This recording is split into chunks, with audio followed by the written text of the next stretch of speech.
Arrogant judge laughs at black man, then karma strikes in a way she never saw coming. The courtroom was Judge Eleanor Lancaster's domain, a place where justice bowed to her will. For 24 years, she had ruled with cold precision, sentencing countless men, many innocent, with a mere flick of her wrist. She didn't need to shout. Her presence alone ensured obedience. Today, Jerome Willis was her next victim. Seated at the defense table, Jerome kept his hands clenched, his gaze fixed downward. A black man accused of armed robbery, no solid evidence, no reliable witnesses, yet he knew how this would end. The system wasn't built for men like him. Fear was pointless. Beside him, Malcolm Carter stood firm, a warrior in a rigged battle. He had fought against corruption for years, but Lancaster was a different beast, ruling not with justice, but control. Malcolm adjusted his tie, his jaw tightening as he looked across the room. The prosecution sat smugly at their table, led by Daniel Calloway, a man who had built his career on pleasing the right people. Calloway wasn't concerned with truth or fairness. He knew the game. He knew Lancaster had already made her decision. His job was merely to perform, to sell the jury a story they had already been primed to believe. "Your Honor," Malcolm began, his voice steady, strong, "the defense moves to dismiss this case on the grounds of insufficient evidence. There is no clear identification, no direct link between my client and the crime. This trial is a farce." Lancaster didn't even blink. She let a moment of silence hang in the air, a cruel game she enjoyed playing before delivering her verdict. Then, with the slightest smirk, she said, "Motion denied." Jerome closed his eyes for half a second. He had expected it, but the finality in her tone still felt like a knife twisting in his gut. Malcolm exhaled sharply. He had prepared for this, but it didn't make it any easier. "Then I moved to suppress." Lancaster raised a hand. "Mr. Carter," she interrupted, her voice as smooth as glass, but as sharp as a blade, "I would advise you to choose your objections wisely. I will not tolerate theatrics in my courtroom." A ripple of tension spread through the room. The jury shifted uneasily. Some of them could see what was happening, but they wouldn't dare acknowledge it. Not here. Not under her rule. Malcolm's fists clenched. This wasn't justice. It never had been. But if Lancaster thought he was going to roll over and let her orchestrate another wrongful conviction, she was about to find out just how wrong she was. Daniel Calloway stood with the confidence of a man who had never lost a trial, not because of his skill, but because he had mastered the art of playing the game. He didn't need to prove guilt. He simply needed to reinforce the illusion of it. That was all Judge Eleanor Lancaster required.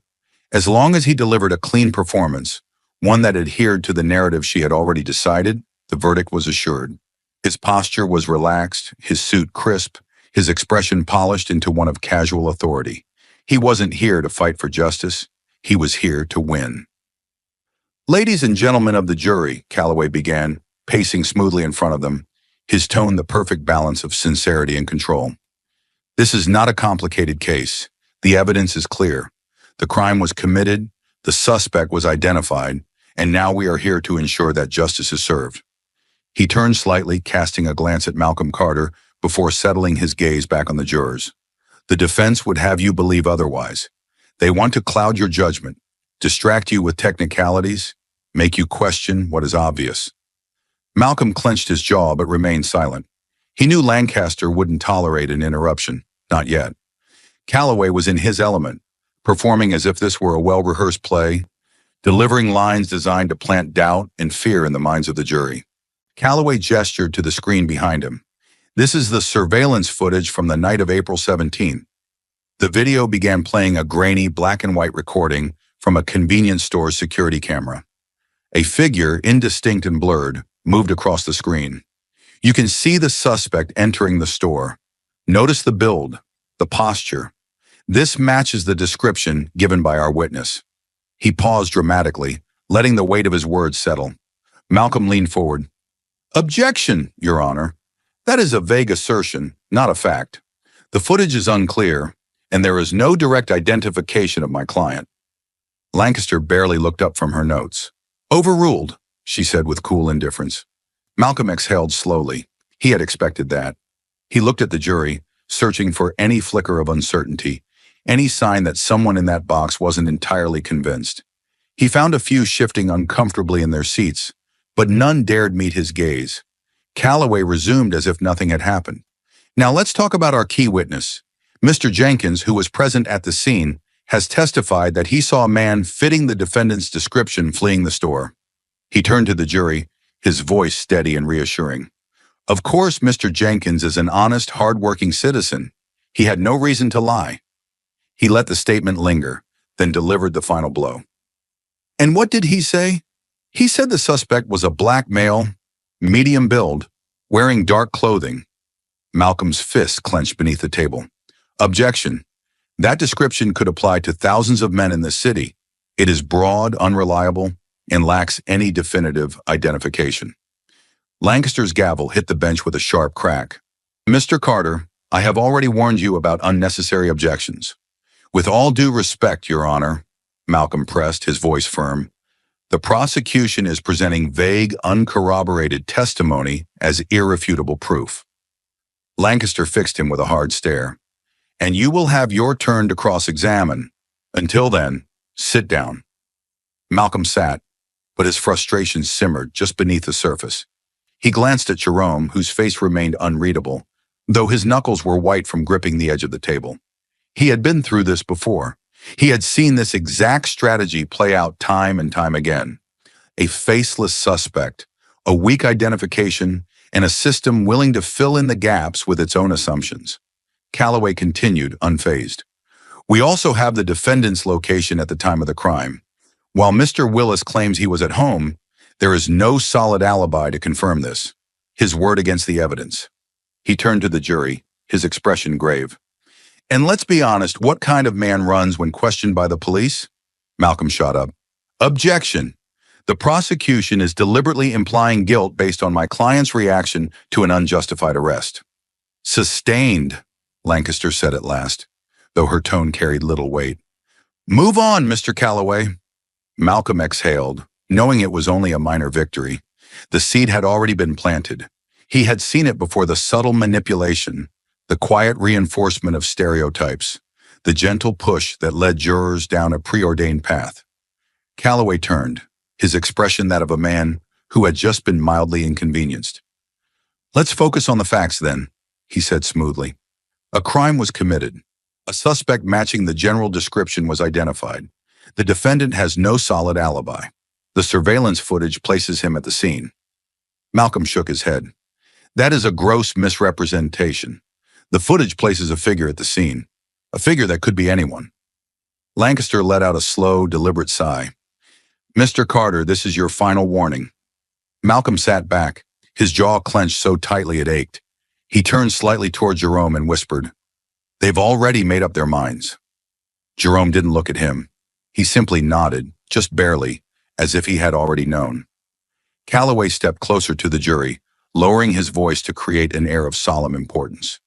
At the end of the day, you must ask yourselves what makes more sense: that this is all some grand misunderstanding, or that the simplest answer is the truth. He let his words hang in the air before turning to Lancaster. The prosecution rests, Your Honor. Lancaster nodded, satisfied. Very well. The defense may proceed. Malcolm took a deep breath and rose to his feet.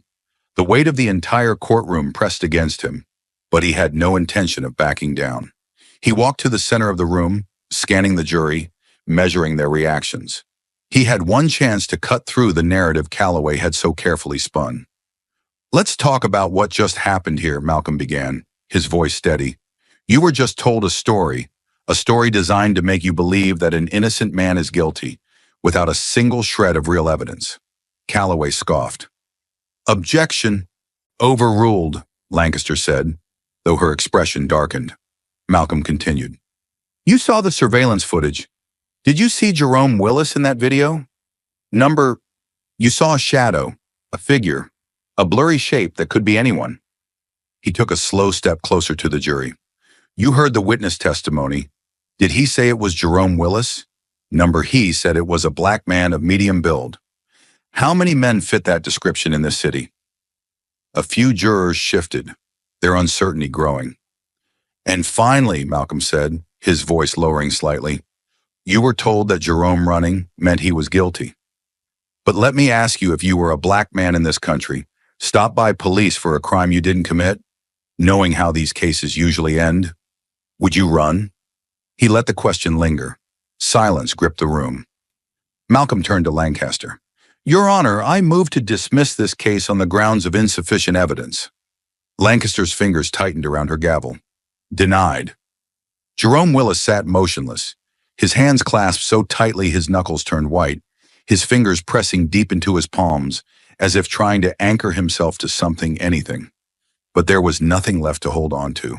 Hope had abandoned him long ago, eroded by years of watching men like him walk into courtrooms, just like this one, only to leave in shackles. The weight of inevitability pressed against his chest, suffocating, unrelenting. He had known how this would go the moment the police had thrown him to the ground, the moment they had sneered at his protests, the moment they had stuffed him into the back of a squad car with the kind of ease that came from routine. He had known it when they denied him a phone call for hours, when they misplaced evidence that might have helped him, when they found a witness who conveniently remembered just enough to implicate him, but not enough to be questioned. And now he knew it as he sat here, watching Malcolm Carter fight for him like a man trying to hold back a flood with nothing but his bare hands. It was useless. This courtroom belonged to Eleanor Lancaster, and she had already decided his fate. He saw it in the way she barely looked at him, in the way she dismissed every objection Malcolm made with a flick of her wrist. It was all predetermined. He was just another case number, another statistic, another sacrifice to a system that never saw him as anything more than guilty. But then something unexpected. Jerome was not the only one noticing the imbalance, the predetermined choreography of injustice unfolding before them. A shift was happening, subtle, but there. The bickering had faded, the legal jargon had dulled into background noise, and now, in the heavy silence that followed one of Lancaster's many dismissals of Malcolm's objections, a murmur of uncertainty had begun to ripple through the jury box. Some of them were seeing it the way the trial was rigged, the way Lancaster silenced every argument Malcolm tried to make before it could gain traction. A middle-aged woman in the front row frowned slightly, her lips pressing together as she glanced toward her fellow jurors. An older man to her left shifted in his seat, his brows drawing together, his hands gripping the armrests a little too tightly. They knew something was wrong.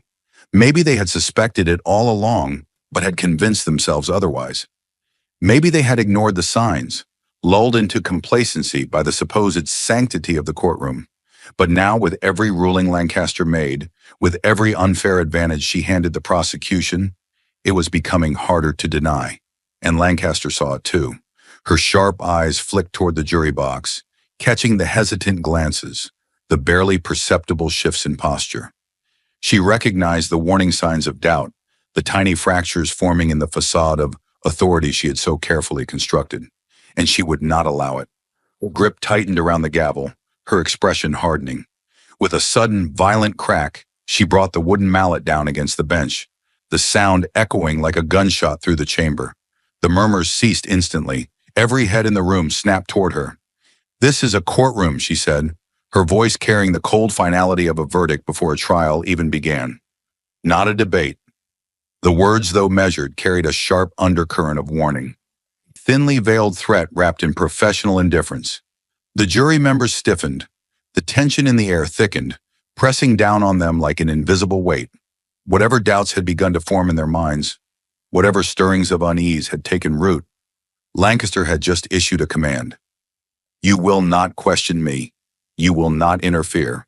You will do as you are expected to do. Malcolm's jaw tightened, his hands pressing flat against the defense table. He had seen this before, this exact moment, this exact tactic. A judge who knew she was losing control, who felt the cracks forming beneath her feet and stomped down hard to keep the foundation from breaking apart. She wielded her authority like a weapon, knowing that most people in that jury box had never had the courage to stand against it. And why would they? There was too much at risk. He glanced toward Jerome, whose face remained unreadable, though Malcolm could see the tension in his shoulders, the way he was holding himself still, as if bracing for impact. This was what Lancaster wanted, to beat them into submission, to make Jerome feel powerless, to remind him that she, and only she, had the final say in whether he walked out of this courtroom or left in chains. Malcolm took a slow breath, forcing himself to remain composed, to think.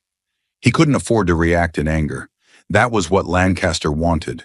She wanted him to explode, to lose control, to give her an excuse to silence him, to frame him as the problem. Instead, he pushed back from the table, adjusting his suit jacket with deliberate, measured movements, and turned to face the jury. He could see the fear in their eyes, the way some of them avoided his gaze, as if looking at him too long might make them complicit. But he also saw something else, hesitation. A crack in the wall Lancaster had built around them. A small one, but there nonetheless. He took a step forward, his voice steady, firm. "Your Honor," he said, careful not to let even a sliver of frustration slip through. "With all due respect, it seems that what is happening here today isn't a debate, but it certainly isn't a fair trial either." A murmur rippled through the spectators. Lancaster's expression darkened. "You are dangerously close to contempt, Mr. Carter," she said, her voice laced with cold amusement, as if she was daring him to take one step further, to give her a reason to strike him down. Malcolm tilted his head slightly, considering his next words carefully. He could feel the weight of every eye in the room on him, waiting, watching. He had a choice. He could back down, allow Lancaster to reassert her dominance, and let the jury sink back into passive compliance. Or he could push forward, chip away at the illusion of fairness she had spent years maintaining. His decision was made before he even had time to fully consider the alternative. "I would never dream of disrespecting this courtroom," Malcolm said, his voice deceptively smooth. "But I also won't sit by while justice is being twisted beyond recognition." He turned slightly, sweeping his gaze across the jury. "I hope you're all paying attention, because what you do in the next few hours will determine whether an innocent man loses everything. And the only thing standing between him and a lifetime behind bars is whether or not you are willing to see what's right in front of you." Silence. Heavy. Suffocating. Lancaster's fingers curled around her gavel, her lips pressing into a thin line. She could feel the shift in the air. She had spent decades ensuring that no one ever challenged her authority. But for the first time in 24 years, someone had dared to push back. And worse, as some of them were starting to listen. The air in the courtroom was thick with inevitability, every breath drawn like the final moments before an execution. Judge Eleanor Lancaster sat rigid at her bench, fingers wrapped around her gavel, ready to deliver the words that would seal Jerome Willis's fate. The prosecution was already victorious, their smirks barely concealed, while Malcolm Carter stood stone-faced, knowing he had done everything he could in a fight that had been lost before it even began. The jury, their expressions a mixture of discomfort and resignation, shifted in their seats, bound by the silent pressure of a system that had already decided. Then the doors crashed open. A gasp rippled through the room, heads swiveled toward the entrance. The courtroom doors, heavy oak and intimidating, stood ajar, framing the silhouette of a woman in dark slacks and a fitted blazer. She stepped forward, each click of her heels against the polished floor echoing like a countdown. Sophie Bennett. A name few had spoken in years, a name that Judge Eleanor Lancaster had hoped never to hear again. Whispers ignited like sparks through the gallery, murmurs of shock weaving through the crowd.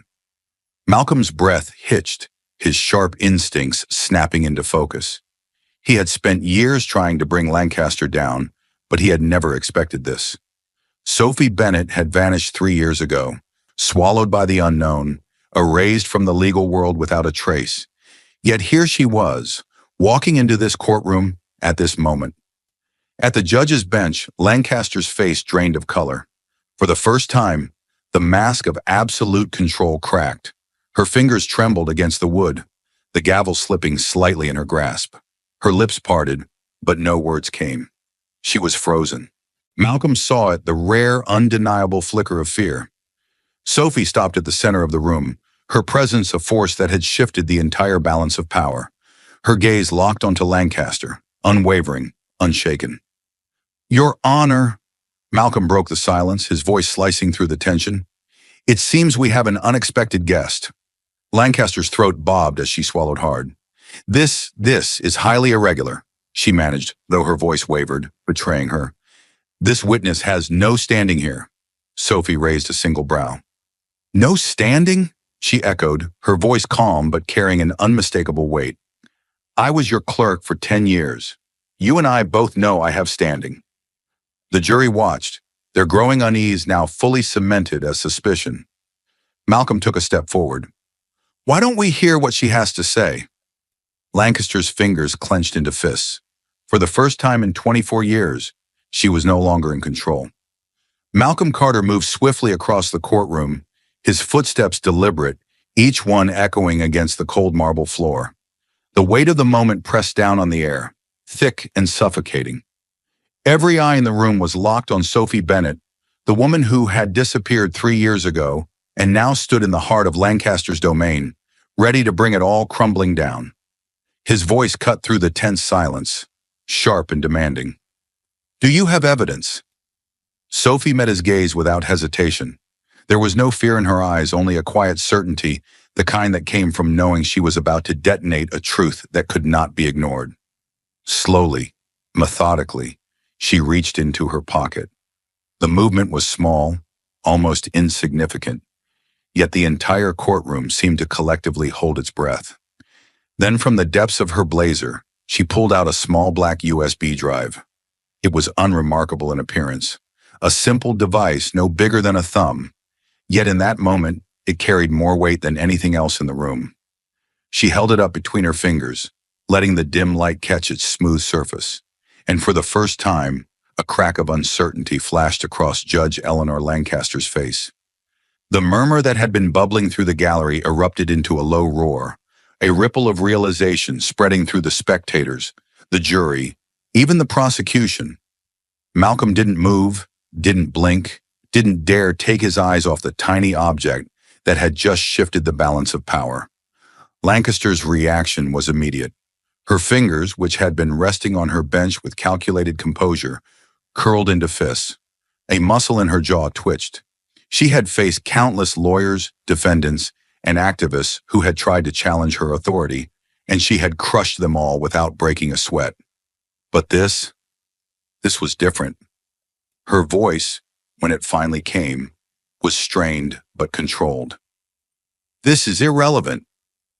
Malcolm let out a sharp laugh, but there was no humor in it.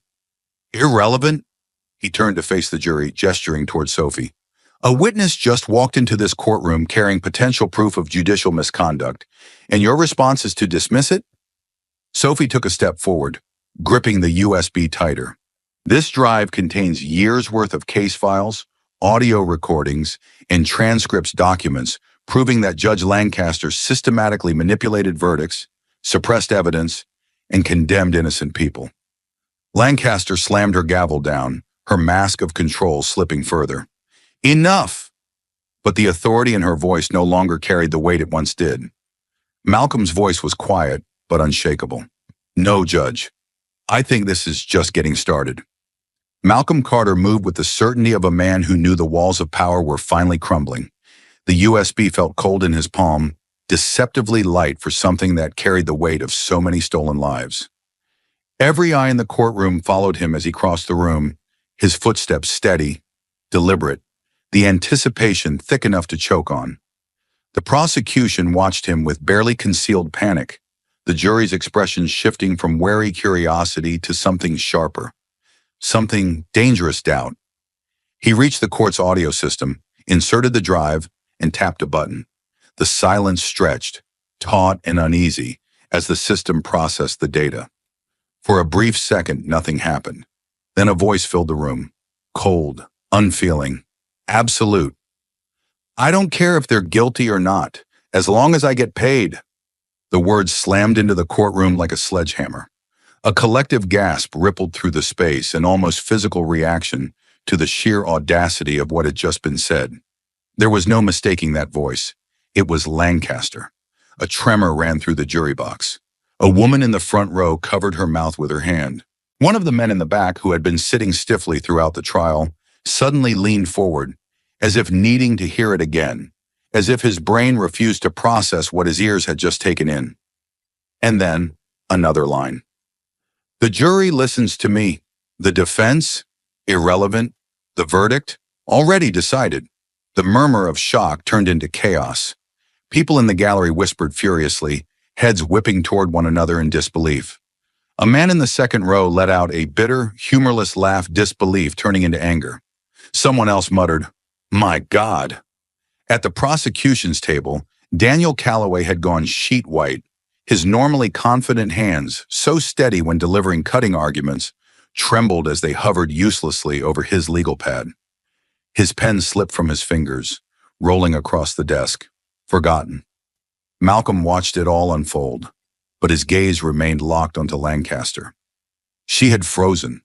For the first time in 24 years, Eleanor Lancaster had no control over her courtroom. The authority she wielded like a weapon had been ripped from her grasp, shattered beyond repair. And then she snapped. Lancaster shot up from her chair, her hands slamming onto the bench. "This is outrageous," she barked, but the tremor in her voice betrayed her. This is falsified evidence. A fabrication." Malcolm took a slow step forward, his voice as sharp as a blade. "Is it?" He gestured toward the jury. "Are you saying that isn't your voice?" Lancaster opened her mouth, paused. For a fraction of a second, just a flicker of time, she hesitated. And that was all it took. Because everyone had heard it. A crack had formed in the once impenetrable armor of Judge Eleanor Lancaster. The jury saw it. The gallery saw it. The world saw it. Another recording played. "The B jury is just a formality. They'll do what I want. They always do." A sound erupted from the crowd, a choked sob. A woman in the gallery had started crying, silent tears rolling down her cheeks as she shook her head. She wasn't the only one. One man's hands were clenched into fists against his knees, his face twisted in barely restrained fury. A juror, a man who had looked uncertain before, now sat rigid, his jaw tight, his eyes locked onto Lancaster with something close to disgust. Calloway tried to recover. "Objection!" he shouted, his voice cracking slightly. "This evidence is sustained," Lancaster snapped. Her gavel slammed down so hard it nearly splintered the wood. Desperation. "Mr. Carter, you will cease this immediately." Malcolm didn't even flinch. He turned to Sophie, who stood just a few feet away, unwavering. "Are there more?" She nodded. "Plenty." Lancaster lost it. "I will have you held in contempt," she screamed. "I will—" Her voice cut off as Malcolm stepped closer. He didn't raise his voice. He didn't need to. "You will what?" The challenge hung in the air.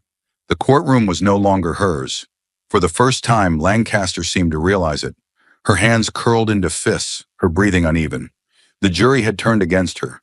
The gallery had turned against her. Even Calloway, her loyal, ambitious puppet, looked like a man struggling to justify what he had just heard. And Malcolm wasn't finished.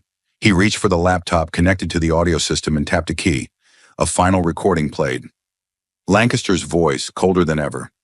"Justice isn't real. It's just a word we use to keep the public quiet. People like me, we're the ones who decide how the world works." And then silence. Not just quiet, not just a lull in the noise. Dead, heavy, silence. The kind that buried careers, the kind that ended legacies, the kind that meant this was over. And Lancaster knew it. She stood there trembling, her entire world unraveling before her eyes. Someone whispered from the jury box, barely audible. "Monster." Malcolm exhaled, the weight of the moment settling in. Then turning back to Lancaster, he delivered the final blow. "Your Honor," he said, voice steady, controlled, "I move for an immediate mistrial based on irrefutable proof of judicial misconduct." Lancaster clenched her jaw so tight it looked like she might break her own teeth. Her knuckles were white. And then for the first time in 24 years, Judge Eleanor Lancaster had no choice but to listen. The fight for justice is just beginning. More shocking twists are ahead. Don't miss a moment. Like, subscribe, and turn on notifications to stay with us. Thank you for standing for truth and justice. Where are you watching from? Let us know. The gavel had barely settled from Lancaster's last desperate strike when the heavy doors of the courtroom burst open once more. The sharp crack of wood against wood was drowned out by the commanding stomp of polished boots against marble floors. A ripple of tension surged through the already electrified room. A collective inhale of shock and anticipation. Two men in dark suits strode inside, their movements crisp, deliberate. They wore the unmistakable air of authority, of men who had walked into countless rooms just like this and dismantled the untouchable. The lead agent, a tall man with a steel-eyed gaze, wasted no time. He reached into his jacket and pulled out a crisp sheet of paper, his voice cutting through the chaos like a knife. "Judge Eleanor Lancaster," he announced, his tone devoid of emotion, "you are under arrest for abuse of power and judicial misconduct." Courtroom erupted. Gasps tore through the gallery, whispers swelling into a frenzied hum. Jurors exchanged stunned looks, their eyes darting between the agents and Lancaster, as if struggling to reconcile what was happening. The prosecution sat in frozen disbelief, Calloway paling as reality crashed down around him. The reporters in the back fumbled for their notepads, pens scratching furiously against paper, their hands shaking with the sheer magnitude of the moment. Malcolm Carter didn't move. He had waited for this. He had fought for this. And now, as Lancaster sat at the center of her own undoing, he would not look away. For a fraction of a second, she didn't move either. The color drained from her face, her perfectly composed mask cracking like shattered glass. Then, as the words sank in, her shock morphed into something far more primal. Panic. "No!" The word was barely more than a whisper at first, a breathless denial, a refusal to accept what she had just heard. Her fingers clutched the edge of her bench as if she could somehow anchor herself, as if the weight of her own courtroom could save her. Then she exploded. "This is absurd," she shrieked, surging to her feet so suddenly that her chair toppled over with a sharp crack. Her face twisted, the once composed judge now a woman unhinged. "I am a sitting judge. You cannot do this." The lead agent remained impassive, unmoved by her outburst. He took a slow, deliberate step closer, holding the warrant firmly in front of him. "Your position does not place you above the law, Judge Lancaster. You have the right to remain silent." She did not remain silent. She lunged. Her hands slammed against the bench as she leaned forward, her voice wild with desperation. "This is a mistake. This is corruption." Her gaze darted around the room, searching, begging for support. She locked eyes with Calloway, but he merely sat there, stiff and useless, his face carved from stone. The jury didn't move. The gallery did not move. There was no one left to save her. "You think you can do this to me?" she screamed, her voice cracking under the weight of hysteria. "I made this courtroom. I made all of you." The second agent stepped forward, a pair of gleaming handcuffs in his grip. "Eleanor Lancaster, place your hands behind your back." The moment those words left his lips, something in her snapped. She twisted, her breath coming in frantic gasps, her body jerking backward, as if the very thought of being restrained repulsed her. Her hands flew up in protest. "No, no, I will not!" The agents moved in. Lancaster fought like a cornered animal, her arms flailing wildly as she twisted against them. "I am the law. Do you hear me? I am the law." The courtroom was no longer hers. The gavel that had once silenced others now lay useless on the bench, a hollow reminder of power lost. The walls that had once caged countless innocent men now seemed to close in on her instead. Eleanor Lancaster had ruled her courtroom like a monarch, her authority absolute, her word law. But now, as the cold steel of handcuffs snapped around her wrists, she was no longer the one delivering the verdict, she was the one receiving it. She twisted, her breath ragged, her once imposing figure now trembling under the weight of a reality she had never imagined for herself. Her sharp blue eyes darted wildly across the room, searching, begging for someone, anyone, to stand by her. But no one did.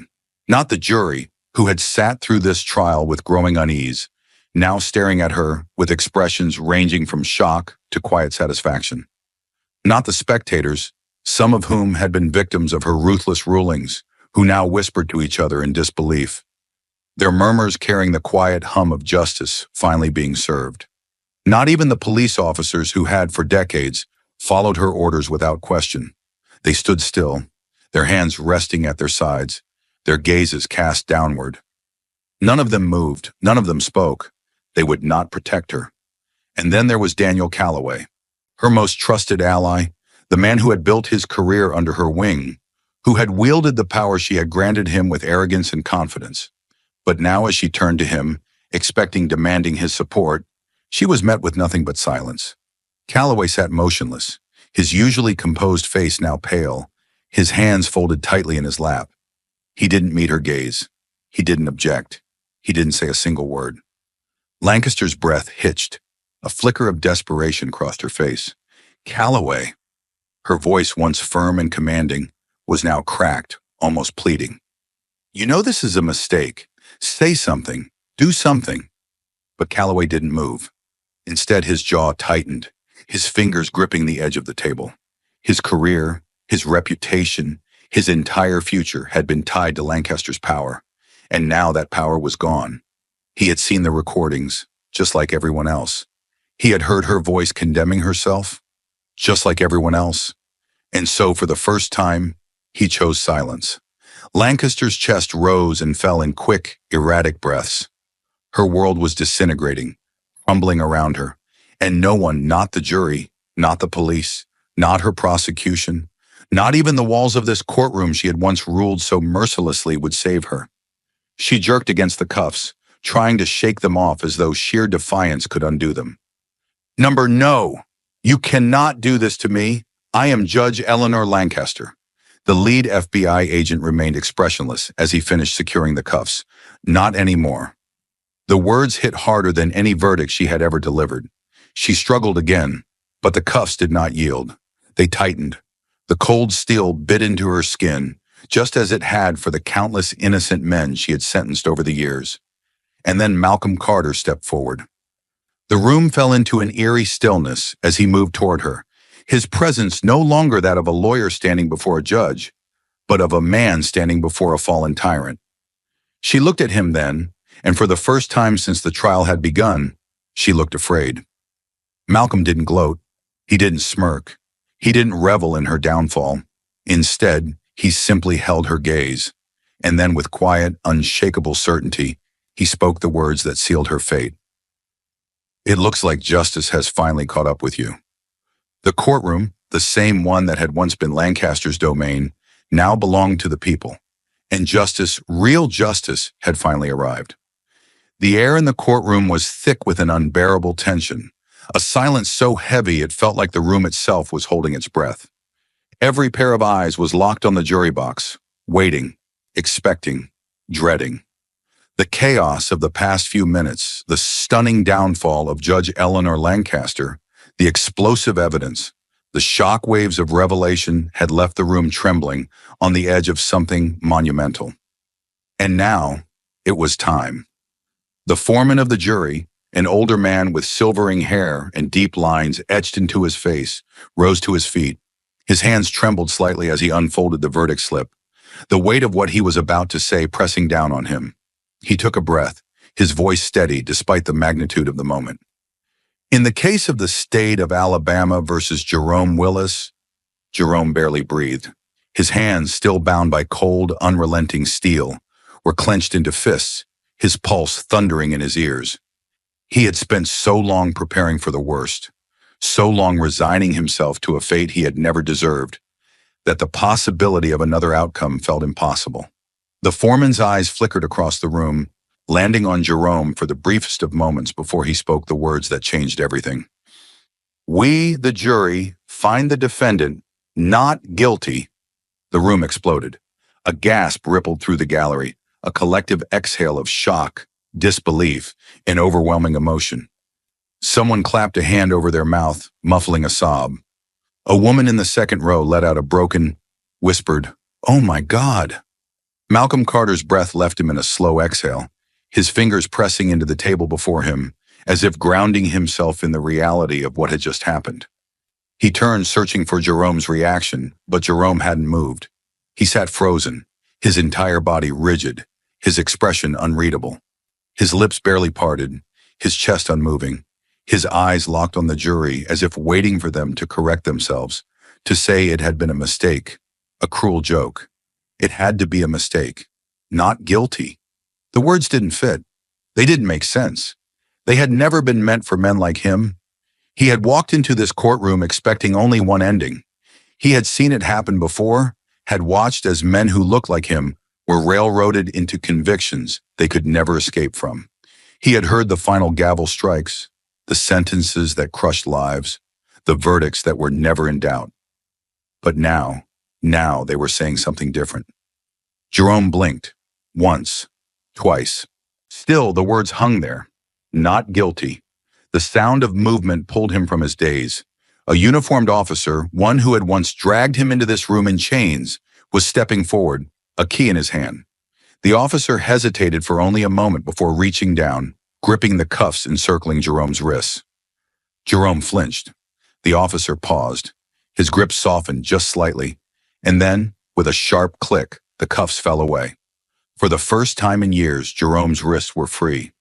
Jerome Willis stared at his hands, his fingers trembling as he turned them over, palms facing up, then down, as if trying to understand what had just happened. For years, they had been bound by chains, by injustice, by a system that had never meant to let him go. But now, for the first time in years, his wrists were free. The cold steel that had defined his existence was gone, lying discarded on the table like the remnants of a nightmare. He flexed his fingers slowly, almost afraid that if he moved too quickly, reality would snap back into place, and he would wake up in a cell, shackled once more. The courtroom around him was alive with emotion. In the gallery, a woman sobbed openly, her hands clasped over her mouth, her shoulders shaking. She wasn't the only one. Others wiped at their eyes, overwhelmed by the weight of what they had just witnessed, the unraveling of a system that had condemned so many like him. The rare and almost impossible moment when justice had actually won. One of the jurors, a middle-aged man with gray at his temples, exhaled sharply and almost unconsciously began to clap.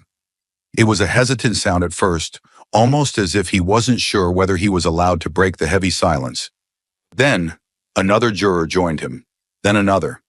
The sound swelled, rising from the jury box, spreading through the crowd, building into something undeniable, a release of tension, of disbelief, of collective relief that, for once, the right thing had been done.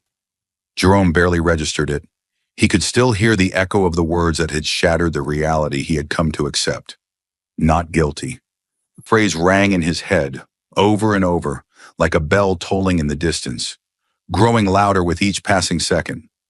Malcolm Carter stepped closer, his voice quiet but steady. "Jerome," he said, pulling him back from the storm of his thoughts. "It's over." Jerome's breath caught in his throat. Was it? Could it really be? His entire life he had been told otherwise. From the moment he was old enough to understand how the world worked, he had been conditioned to believe that freedom was not for men like him, that the system didn't make mistakes, it simply did what it was designed to do. And yet, here he was, standing in a courtroom, unchained, free. His eyes flickered toward the back of the room, where the press had gathered, their cameras capturing every second of this moment. He knew what this meant, not just for him, but for every man who had ever sat where he had sat, hands cuffed, waiting for a fate they couldn't escape. The reality hit him like a blow to the chest.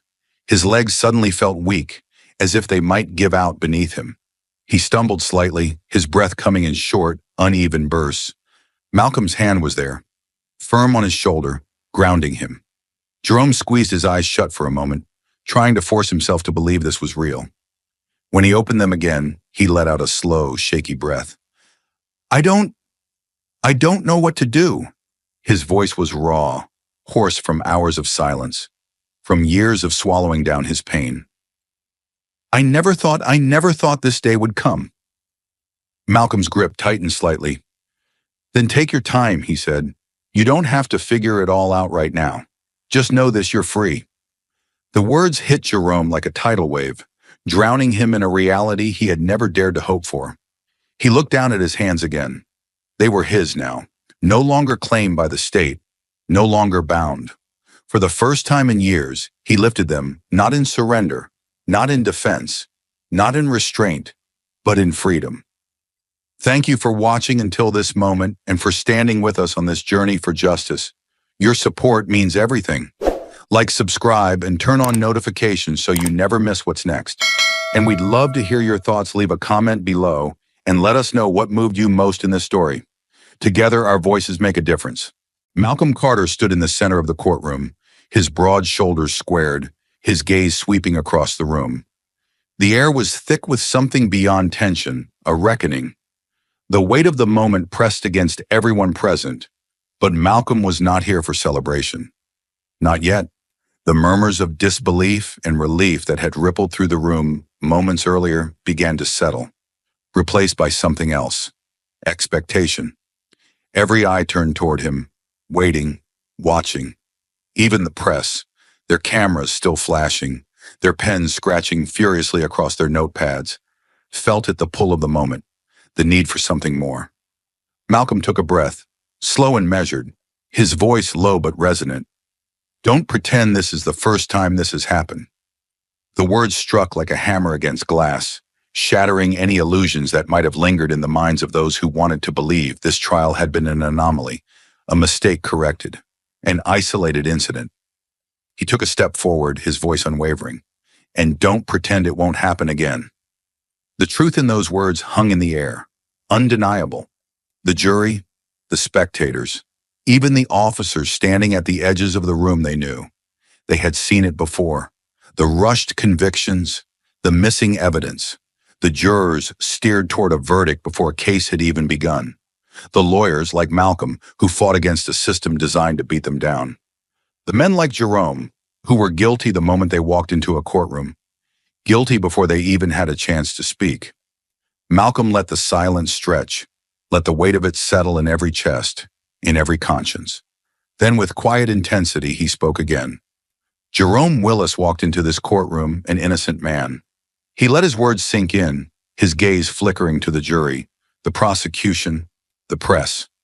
But if this had been any other day, any other judge, any other courtroom, would we be standing here right now? No one answered. They didn't have to, because the truth was written in their faces. Malcolm inhaled sharply, steadying himself, his fist clenched at his sides. "Justice is not an accident." His voice rose slightly, firm and unshakable. "It does not happen because we hope for it. It does not happen because we expect those in power to suddenly find their conscience." A pause. The silence now was thick, alive. Justice is not given. It is taken back. Someone in the gallery murmured in agreement. A single clap rang out, then another. But Malcolm wasn't finished. His eyes burned with something deep, something old, something forged through years of fighting battles he wasn't always sure he could win. "And if we leave here today believing that this verdict means the fight is over, then we are fools." More murmurs, a shift in the energy of the room. He was pulling them in, making them see, making them feel. His voice softened, but the force behind it only grew. "Because out there," he gestured toward the doors, toward the world beyond this courtroom, "there are 1,000 more cases just like this one.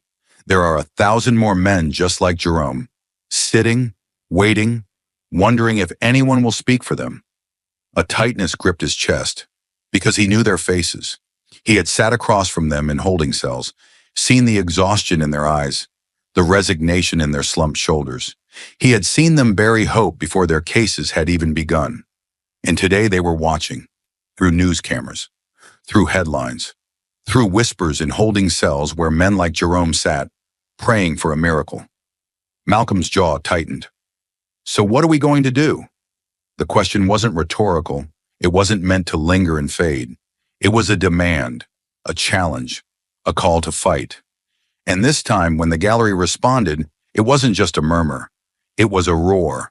The heavy wooden doors of the courtroom swung open, and for the first time in what felt like an eternity, Jerome Willis stepped into the light.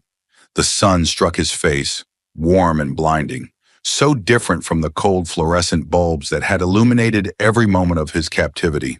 He flinched slightly, as if his body had forgotten what sunlight felt like, as if freedom itself was something foreign, something he wasn't sure he was allowed to claim. Malcolm Carter walked beside him, his movements slow, deliberate.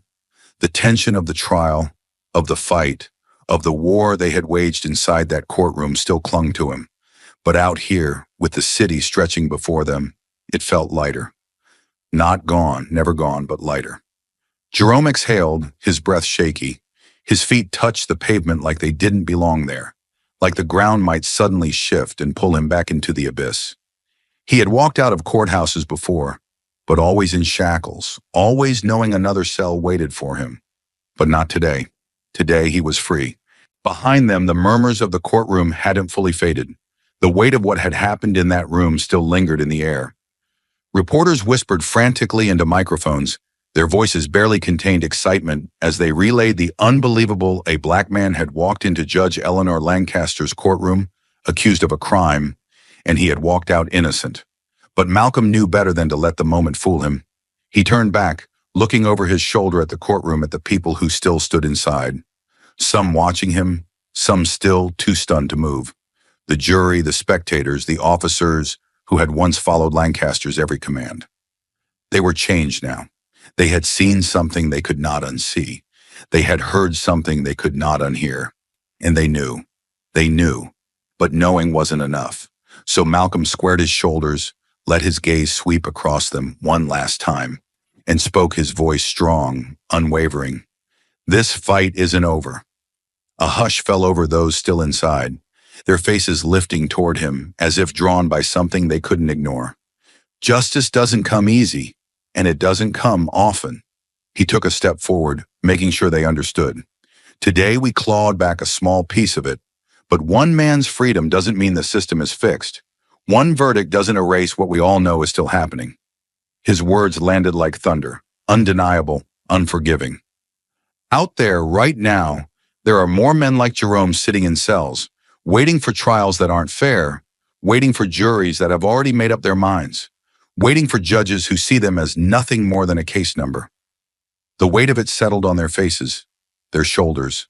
Some of them looked away, but some of them didn't. Some of them listened.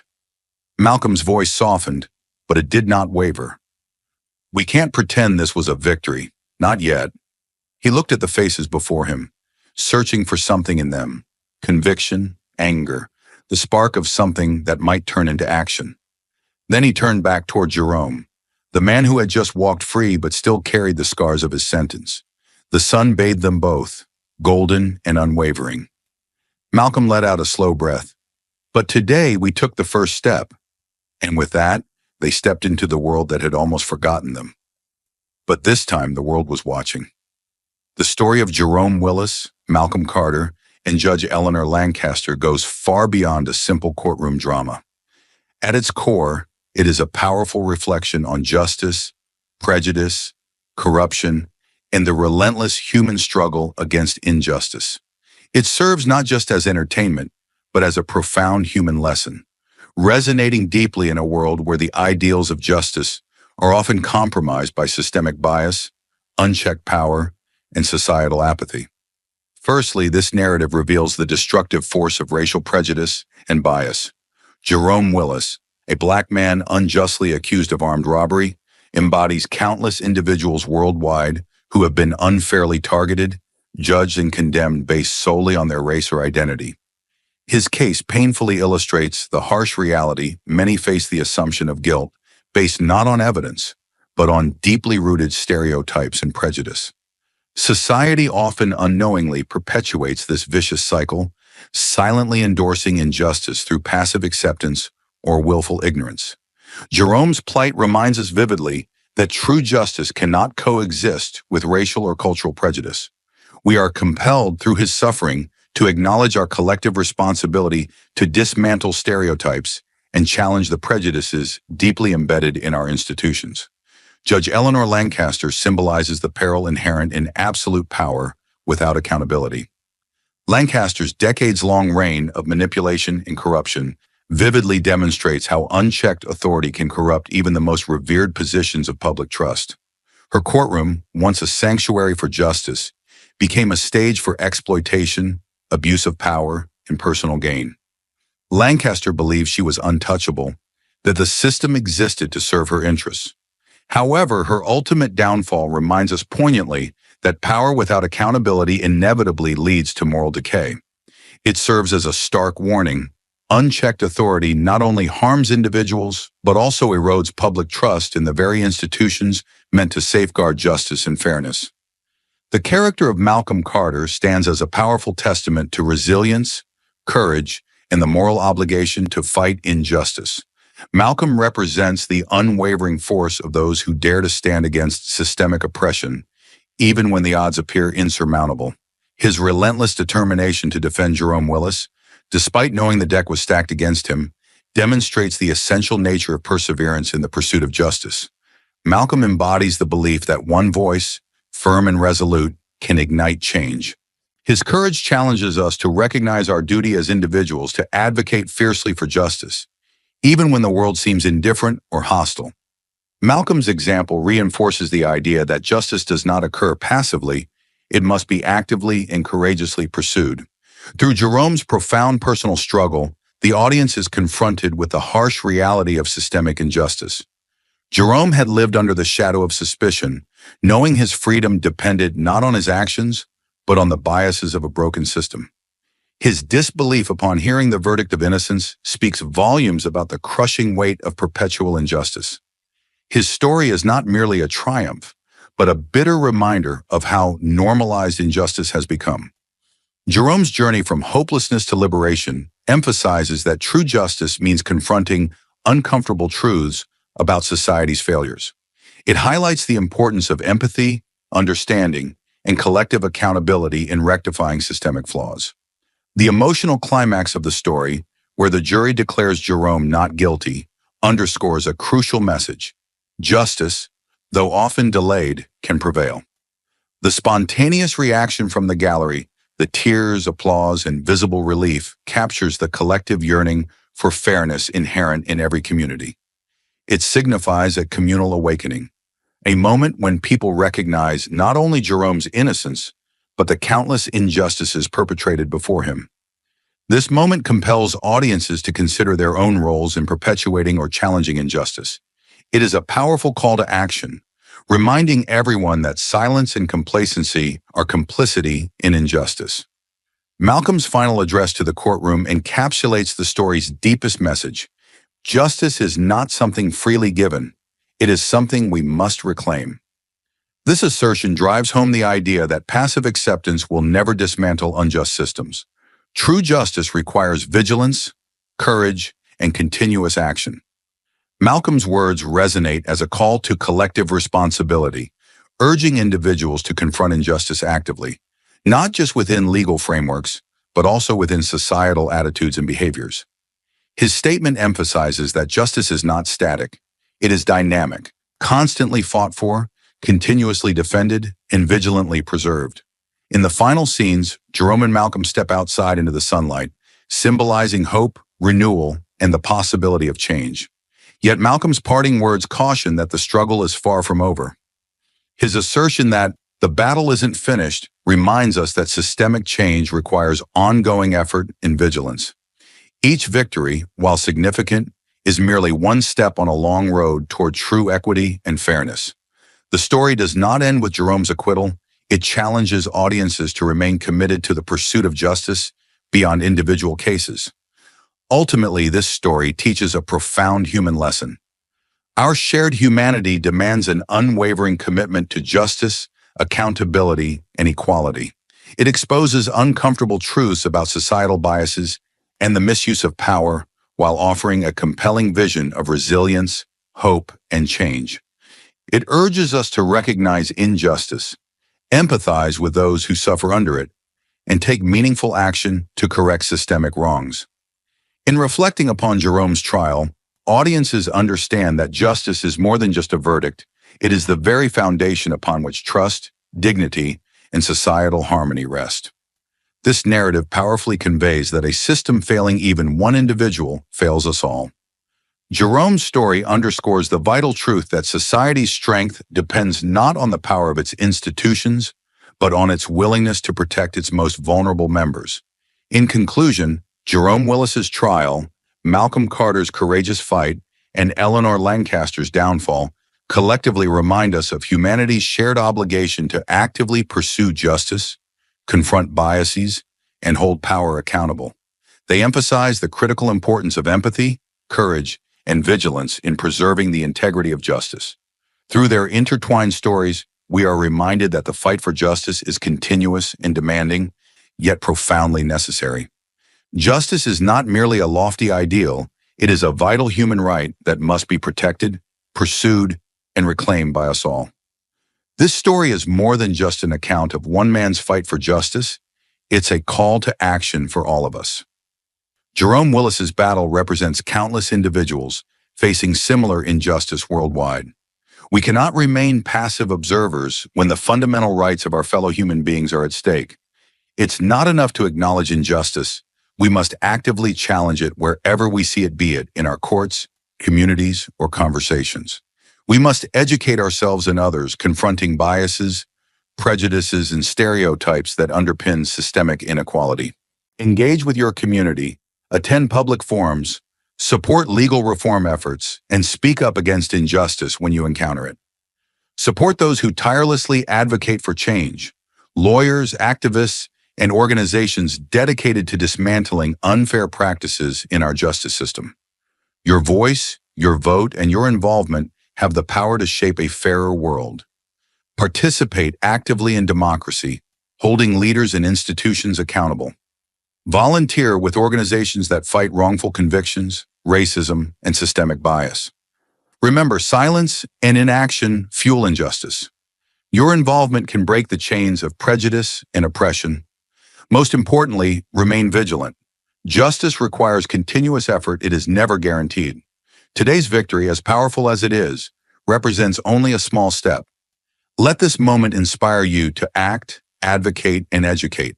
Stand united, speak boldly, and refuse to accept a world where fairness is conditional and justice is scarce. Together, we have the strength to reclaim justice not just for Jerome Willis, but for every individual facing injustice. Commit yourself today. Take action, lend your voice, and join the fight for a truly just society. The responsibility rests with all of us. Let's rise to the challenge, ensuring that justice isn't merely hoped for, but actively created and fiercely defended. If Jerome Willis's journey moved you, if Malcolm Carter's courageous fight for justice inspired hope within your heart, then your support is essential to keeping this powerful message alive. Every story of injustice, every voice raised against corruption, and every step toward truth relies on your engagement. By simply clicking like, you're amplifying a message of justice, equality, and resilience. Your share can spread awareness, igniting conversations and inspiring others to recognize and challenge injustice in their own communities. We believe deeply that stories hold the power to change hearts and minds, but their true power depends on you. Subscribe to our channel to join a passionate community committed to raising awareness, promoting fairness, and confronting injustice wherever it may be found. Your subscription means you'll never miss the next powerful narrative, the next story that could change someone's perspective or even their life. Let your action today show the world that justice matters, that you stand with those who fight against oppression and prejudice. Hit the like button, share this video widely, and subscribe now to become an integral part of the journey toward a fairer, more just society. Together, we can make sure voices like Jerome's and Malcolm's continue to echo powerfully, inspiring real change. 14-year-old black girl points at judge, "You're the killer." Judge left speechless. The courtroom was suffocating, thick with tension on the verge of eruption. Every seat was filled, lawyers rigid, reporters poised, officers watching for the slightest disturbance. The jury sat still, eyes shifting between the defendant's table and Judge Victor Calloway. Seated in his high-backed chair, Calloway was a figure of absolute authority, his gavel within reach. His verdicts were law, his presence unshakable. Today should have been no different. And then, the world cracked open. "You are the killer!" The words didn't just cut through the silence, they tore it apart. Every head snapped toward the voice. Eyes widened, jaws slackened in disbelief. At the very center of the room, Helena Carter stood, her small frame rigid with fury, her arm outstretched, finger pointing directly at the most powerful man in the courtroom. Her voice was not the tremulous cry of a frightened child. It was steel, sharp, and unwavering. For a moment, the entire courtroom was frozen in collective paralysis. Then chaos erupted. Gasps rippled across the chamber. Reporters scrambled to aim their cameras. The stenographer, who had been transcribing every word, sat frozen, her fingers hovering uselessly over the keys. The murmurs turned into frantic whispers, disbelief and confusion spreading like wildfire. At the judge's bench, Victor Calloway did not move, but his fingers curled around the gavel, his grip tightening until his knuckles turned white. His carefully maintained mask of composure held firm, but something flickered in his eyes. Anger, shock, and beneath it all, for the briefest of moments, fear. Helena saw it, and she knew. Her breath came hard and fast, her chest rising and falling with barely contained emotion, but she did not falter. She took a step forward, her heart hammering against her ribs, her hands trembling, but her voice strong. "I know what you did," she said, her words ringing through the courtroom like the crack of a whip. A judge was supposed to be untouchable. His word was law, his presence unshakable. And yet here he was, sitting in absolute silence, trapped beneath the weight of a 14-year-old girl's accusation. Helena's voice was steady, but inside she was burning. For months she had been dismissed, labeled delusional, brushed aside as a child who didn't understand the world. She had begged for someone, anyone, to listen, to see the truth, but no one had cared. They had called her father a traitor, a deserter, a coward who abandoned his family and his duty. But she knew better. She knew the truth had been buried, just like the man who had tried to uncover it. And Victor Calloway had been the one to bury it. The whispers in the courtroom turned into a roar. Lawyers turned to one another in hushed conversation. The jury exchanged startled glances. Calloway finally moved. He leaned forward, his voice booming like thunder. "Order in the court!" The bailiff snapped to attention, moving toward Helena, but she did not flinch. She knew what would happen next.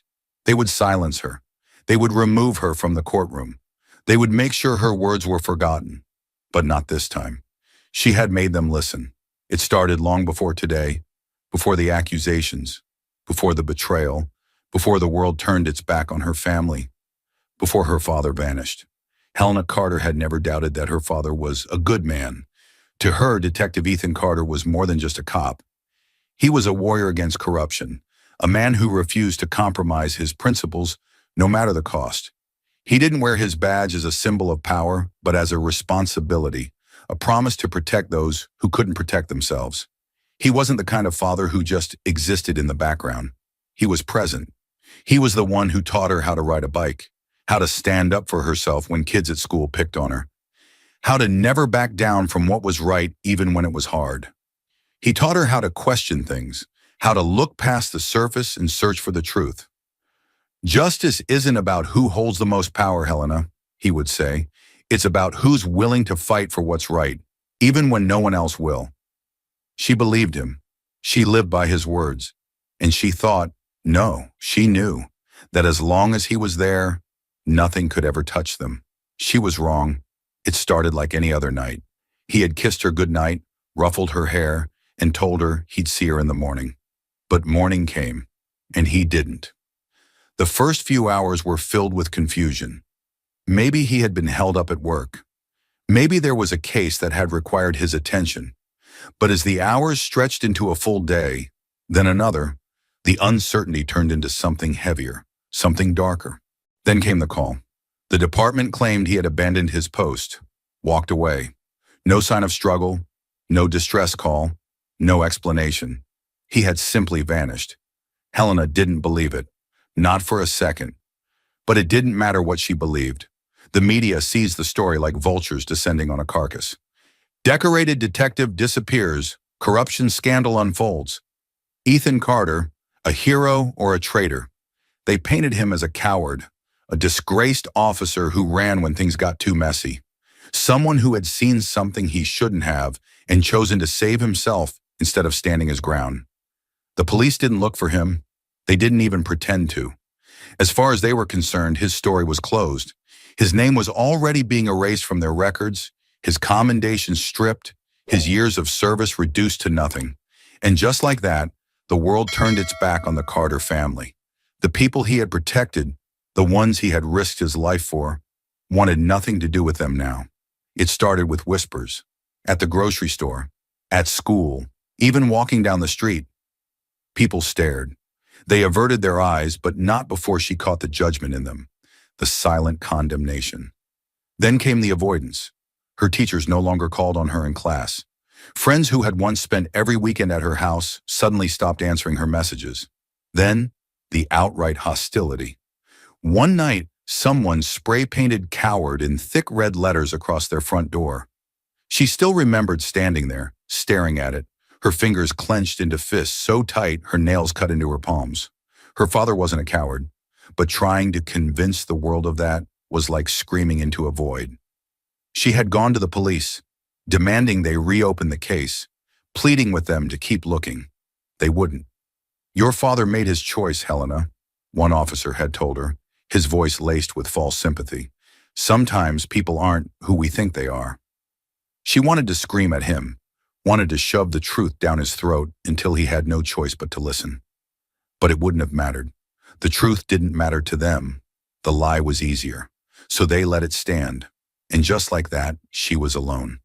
Her mother had been gone for years, leaving her father as the only constant in her life. Now he was gone too. And all she had left was her little brother, Noah. He was only 7, too young to understand the full weight of what had happened, but old enough to feel it, old enough to know that things were different, that people whispered when they walked by, that no one wanted to sit next to them at school, that the house that had once been full of warmth now felt like a tomb. He still asked when their father was coming home. Helena didn't know how to answer him. She wanted to tell him soon, that their father was out there somewhere, fighting to get back to them, that everything would go back to normal. But the truth sat like a stone in her chest. She didn't know if he was alive, didn't know if she would ever see him again. All she knew was that she couldn't afford to break, not when Noah needed her, not when everyone else had already given up. She had tried to keep going, tried to push through the suffocating weight of loneliness, of grief, of anger so sharp it felt like it would tear her apart.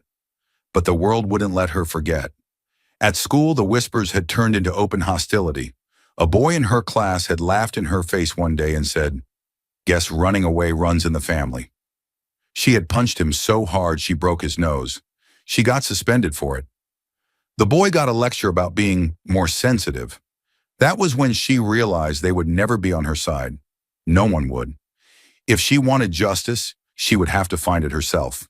Because if the world thought she was going to just let them erase her father like he had never existed, they were dead wrong. But Helena refused to let the world bury her father in lies. If the police wouldn't search for the truth, she would. If no one else cared about what really happened, she would find the answers herself. And that search led her back to the one place she had been avoiding, his study. The house was silent, the kind of silence that seeped into the walls, heavy and unrelenting. Dust floated in the dim afternoon light as Helena moved through her father's study, her fingers trailing across the desk where he had once spent countless nights poring over case files. The air still carried the faintest trace of his aftershave, a cruel reminder that he had been here, that he should still be here. She didn't know what she was looking for. Maybe some clue he had left behind.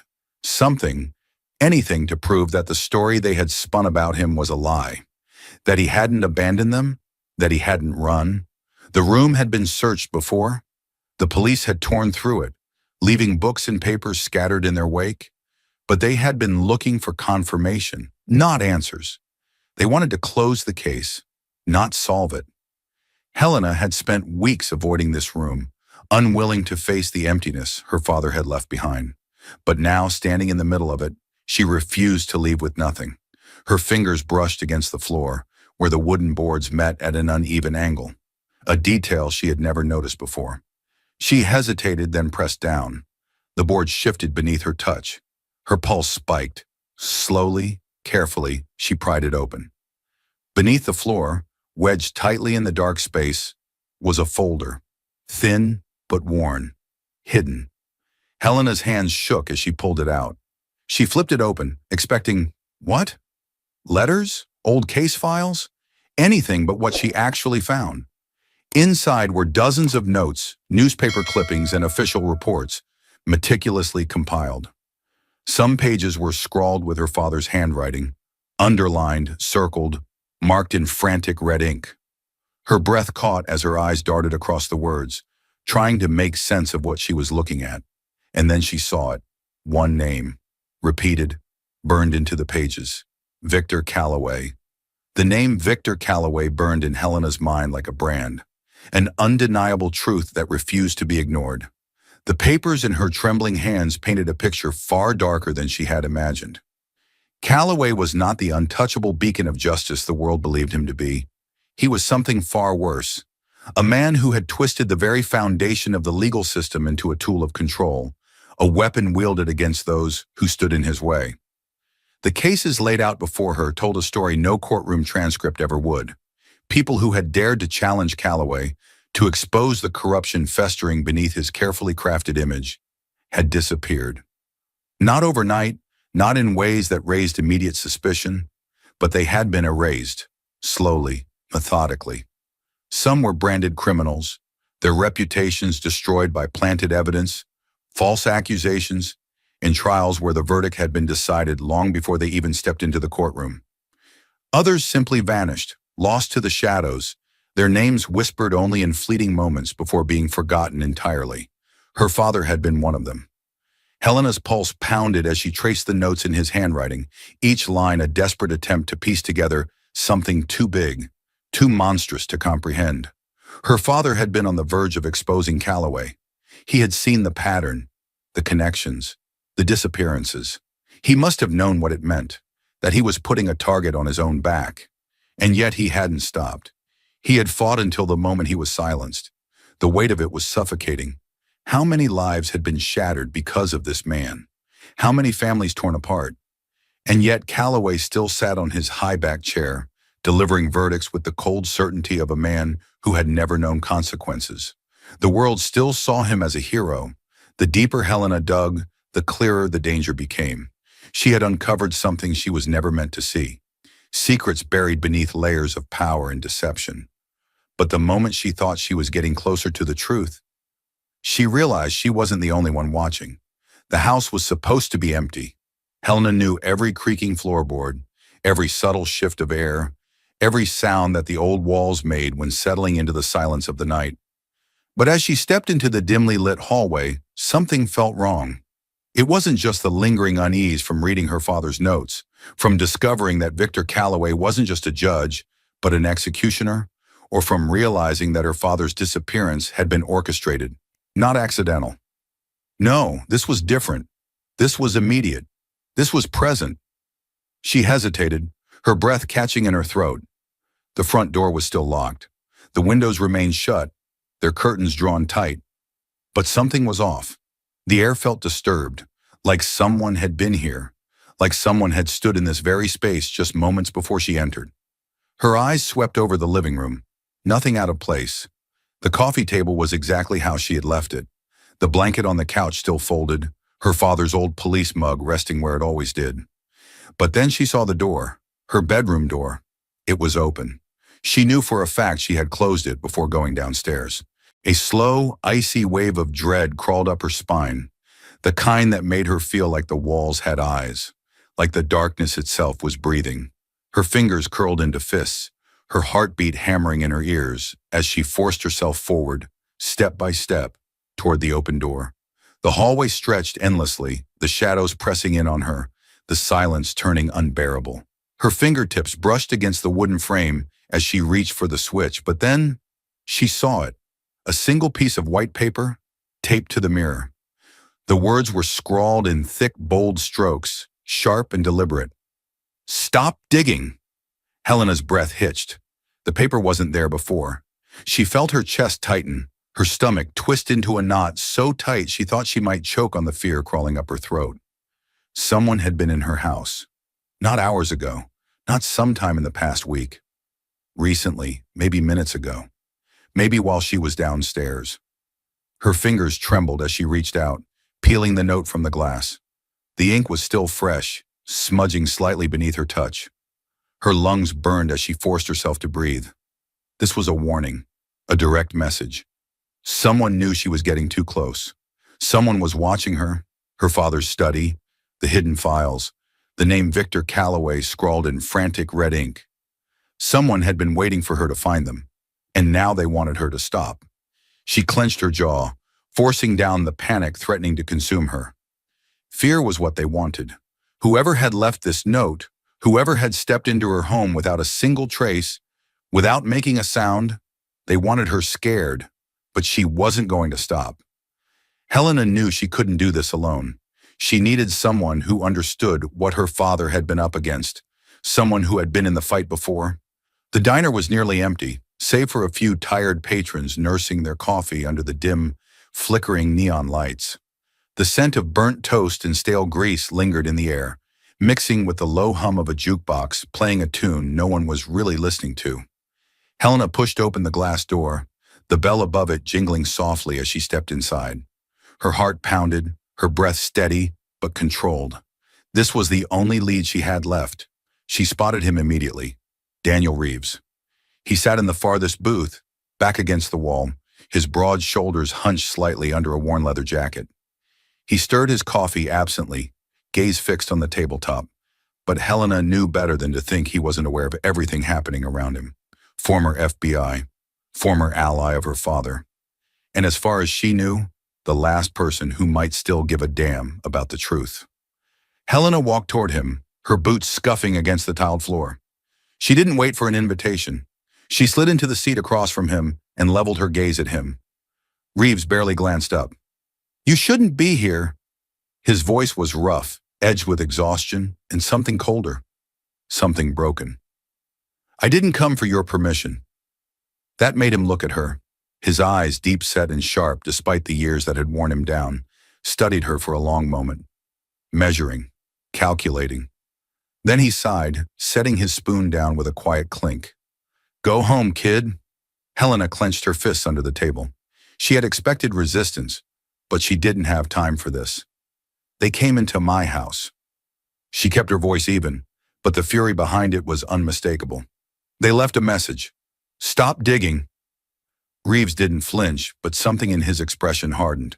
"That's supposed to mean something to me." "You worked with my father," she said, her voice sharp. "You knew what kind of man he was." Reeves exhaled through his nose, a dry, humorless sound. "I knew Ethan Carter. Thought I did anyway. But he's gone, and you're looking for answers that don't exist."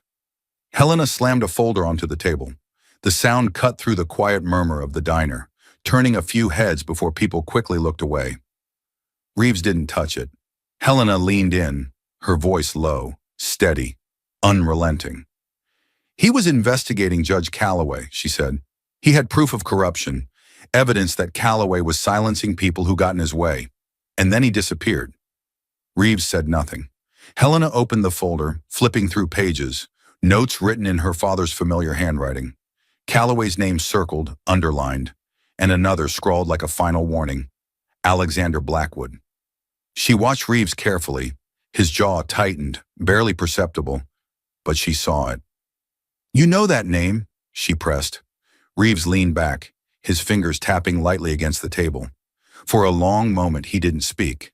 Then, "Whatever your father was chasing," he said finally, voice quieter, grimmer. "It wasn't just Calloway." Helena's breath caught. "What do you know?" Reeves exhaled slowly. "I know that Blackwood isn't just a name. He's a ghost. The kind that doesn't leave fingerprints, doesn't have a paper trail. The kind of man who doesn't exist, except when he wants to." Helena felt the weight of his words settle over her, but she refused to let it shake her. "My father found something," she insisted, "and it got him killed." Reeves met her gaze then, something unreadable flickering in his expression. Regret, guilt, or something worse, acceptance. "He's dead, kid." His tone was flat, cold, like a fact he had accepted long ago. "And if you keep digging, you're going to end up just like him." Helena's hands curled into fists. "You don't know that." Reeves let out a tired chuckle, shaking his head. "I know exactly how this works." He gestured to the folder. This isn't just a list of bad men doing bad things. This is a kill list. Your father ended up on it, and if you keep pushing, you will too." Helena's pulse pounded, but she didn't back down. My father didn't run, she said. He didn't disappear because he was scared. He fought, and I'm going to finish what he started. Reeves studied her for a long moment, the silence between them stretching thin, sharp as a blade. Then he leaned forward, his voice a whisper. Why do you care so much? Helena's throat tightened. Because he was my father. Because the world turned its back on him. Because no one else will fight for the truth. Because if she stopped now, she'd be proving them right. She didn't say any of that. Instead, she met Reeves's gaze and said, because someone has to. Helena knew that exposing the truth wasn't enough. People like Calloway didn't fall because of whispers or suspicions. They needed proof, undeniable, inescapable, broadcasted for the world to see. Helena knew that Calloway would never openly admit his crimes in public. Men like him didn't fear accusations. They feared evidence. And if she wanted to take him down, she needed proof, something undeniable, inescapable, broadcasted for the world to see. She spent weeks tracking his movements, following every lead, mapping out his routines.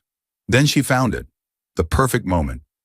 The night before his trial, Calloway had arranged a private meeting at an upscale law firm, a closed-door conversation with his most trusted allies, fellow judges, prosecutors, men who had built their careers under his protection. Getting inside wasn't easy, but Helena had learned to move unseen. A law clerk's discarded notebook, a meeting room left unlocked for just a few minutes, enough time to plant a small recording device beneath a long mahogany table, hidden, out of sight. And then she waited. Calloway, arrogant as ever, had spoken freely, his voice dripping with the confidence of a man who believed himself untouchable.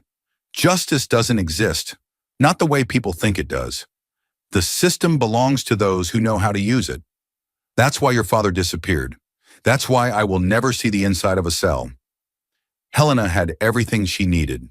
Now all she had to do was press play. The courtroom buzzed with quiet tension, the kind that coiled like a storm waiting to break. The air felt thick, charged, every seat filled with reporters, attorneys, and officers who had seen 1,000 trials but never one like this. Victor Calloway sat at the bench, untouchable as ever. His presence alone commanded the room, his expression calm, unreadable, his fingers tapping idly against the wooden desk, as if the outcome had already been decided. Because in his mind, it had. Helena knew better. She sat in the gallery, hood pulled low, her grip tight around her phone. The world was watching, even if they didn't know it yet. The live stream was already running, silent for now, waiting. She had timed everything down to the second. The trial had barely begun when she made her move. She slipped her hand into her pocket, pressed play. And then his voice filled the room. You really think any of this matters? You think anyone is coming to stop me? The reaction was instant. Heads turned. The prosecution froze mid-sentence. The jury shifted, eyes darting across the room in confusion. The courtroom fell into stunned silence, broken only by the echo of Calloway's own words. Justice doesn't exist, not the way people think it does. The system belongs to those who know how to use it. That's why your father disappeared. That's why I will never see the inside of a cell. A collective gasp rippled through the gallery. Reporters scrambled for their cameras, fingers flying over keyboards. The judge who had ruled without question, the man who had shaped the law to fit his will, had just condemned himself. And Calloway knew it. His face went pale, the first crack in his carefully maintained composure. He stood sharply, his chair scraping against the floor, his hands slamming against the desk. Turn that off! His voice rang out, sharp, desperate. But it was too late. The live stream was still running. Not just in the courtroom, but to millions. The counter on Helena's phone had skyrocketed. Tens of thousands, then hundreds of thousands, then over 1 million. The world was watching. Outside, crowds had already gathered. Screens in newsrooms flickered with his confession. It was spreading faster than he could control. The courtroom doors burst open. Federal agents, dark suits, crisp movements, their presence unmistakable. They didn't hesitate. Victor Calloway, the lead agent announced, his voice cutting through the chaos like a blade.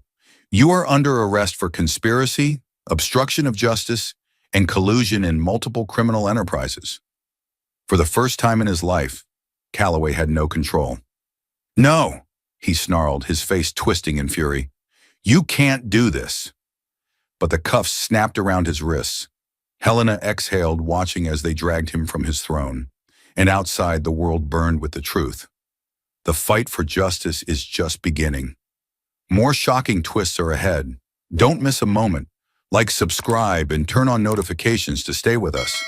Thank you for standing for truth and justice. Where are you watching from? Let us know.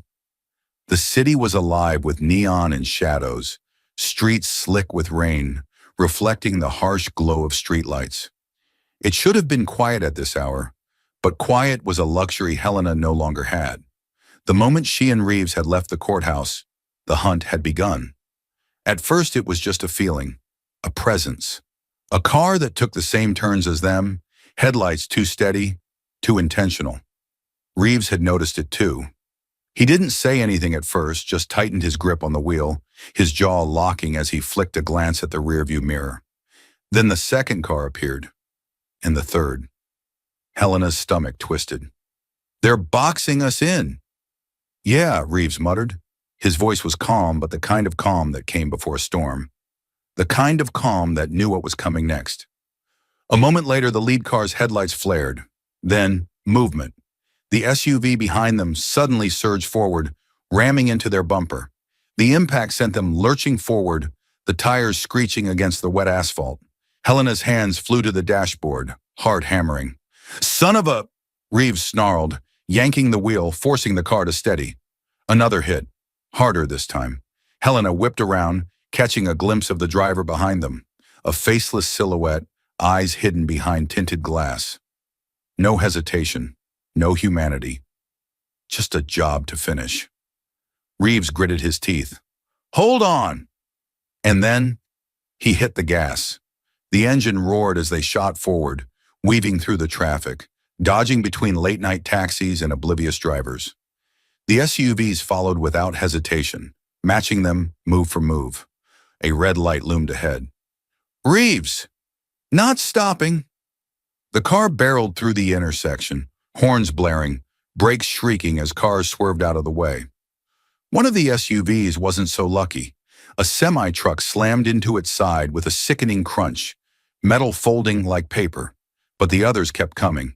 Helena's pulse pounded. "They're not letting us go." "They don't have to," Reeves growled. "They just have to keep us moving until we have nowhere left to run." Another turn, sharp, violent, barely controlled. They shot down a narrow side street, the walls of old brick buildings blurring past. The SUVs followed. "They're too fast," Helena hissed. "Then we make them slow down." Reeves yanked the wheel again, sending them flying onto an abandoned stretch of industrial road. Warehouses loomed on either side, their broken windows like watching eyes. The SUVs spread out, one flanking them on the right, the other closing in from behind. And then, gunfire. Helena ducked as bullets tore through the back windshield, glass exploding around them. Reeves cursed. "They're getting desperate." Another shot, the side mirror shattered. Helena's breathing came fast, sharp, but she forced herself to think. There had to be a way out. Then she saw it. A construction site ahead, open scaffolding, stacks of steel beams, a half-built overpass. "Take the left ramp," she said. Reeves didn't question it. He just gunned the engine. The car shot forward, tires screeching as they veered up the makeshift ramp. The SUVs followed, too fast, too aggressive. Just as the first one hit the incline, Reeves braked hard. The sudden stop sent them skidding, but the SUV behind them wasn't so lucky. It couldn't slow down in time. Helena watched as it sailed off the edge, a heartbeat of weightlessness before it plunged down, slamming into the steel beams below. The explosion lit up the night. One down, but the second SUV was still coming. Reeves didn't hesitate. He threw the car back into motion, barreling through the construction site, weaving between obstacles. The SUV followed, relentless. Helena's mind raced.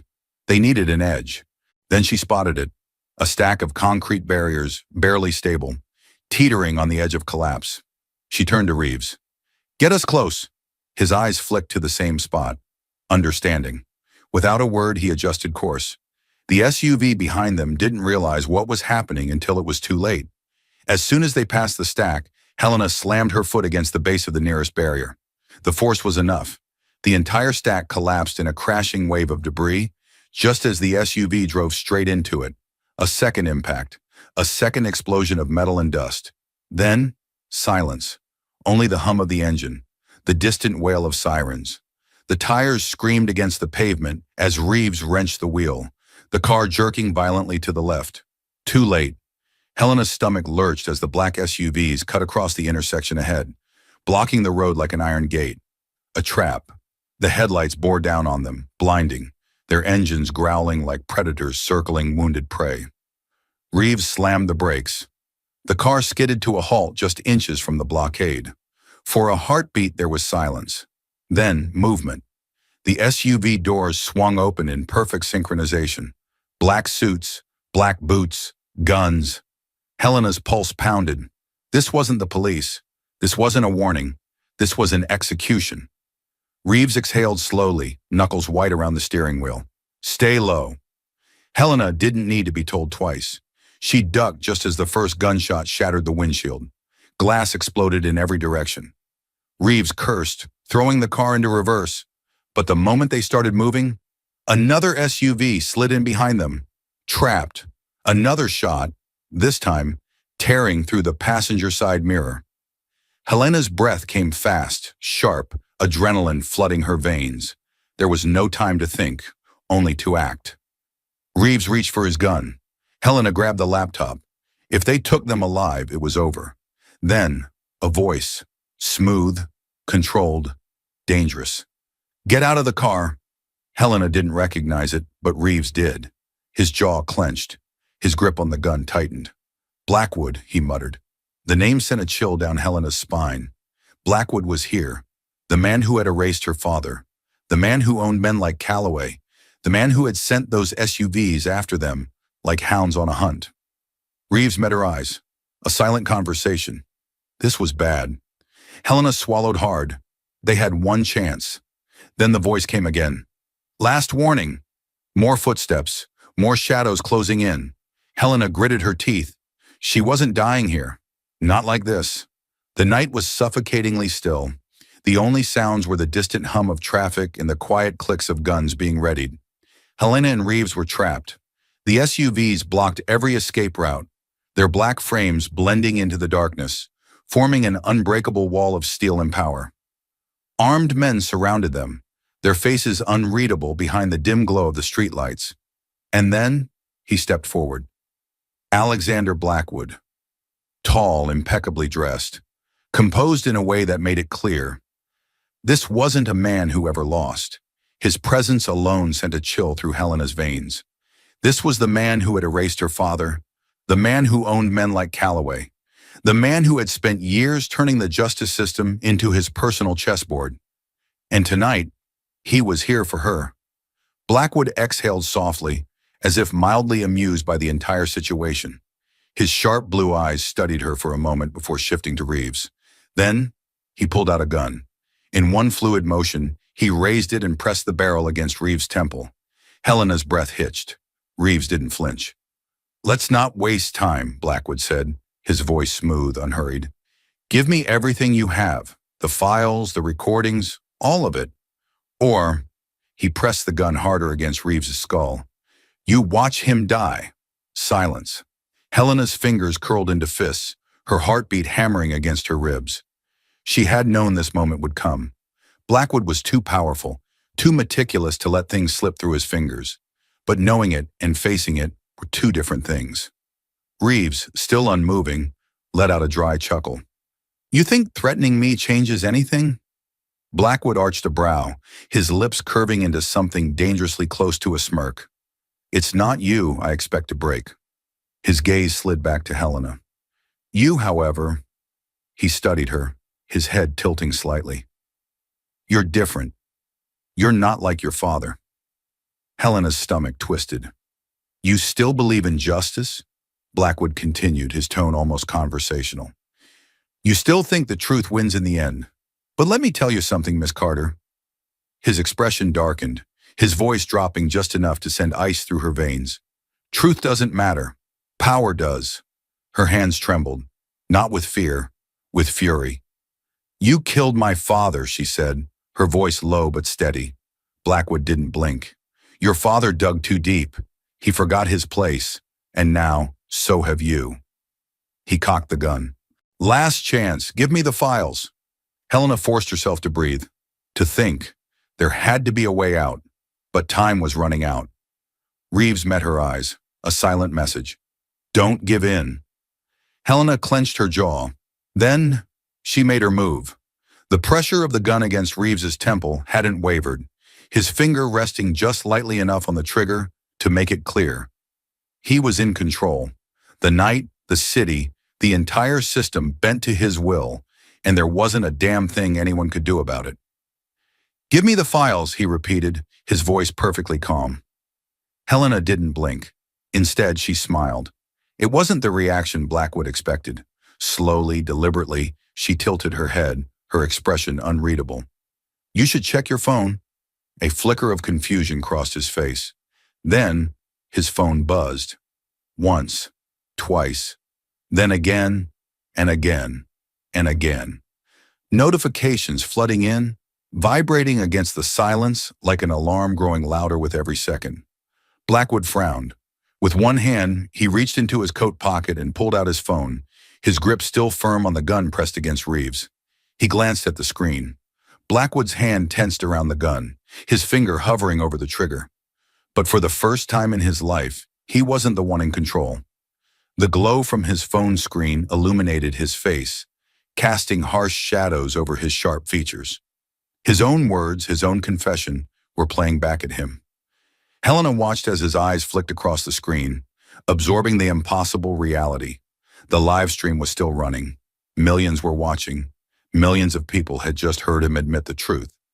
Justice doesn't exist. The system belongs to those who know how to use it. That's why your father disappeared. That's why I will never see the inside of a cell. The words echoed in the cold night air, twisting around him like chains tightening with every second. Blackwood's entire demeanor shifted.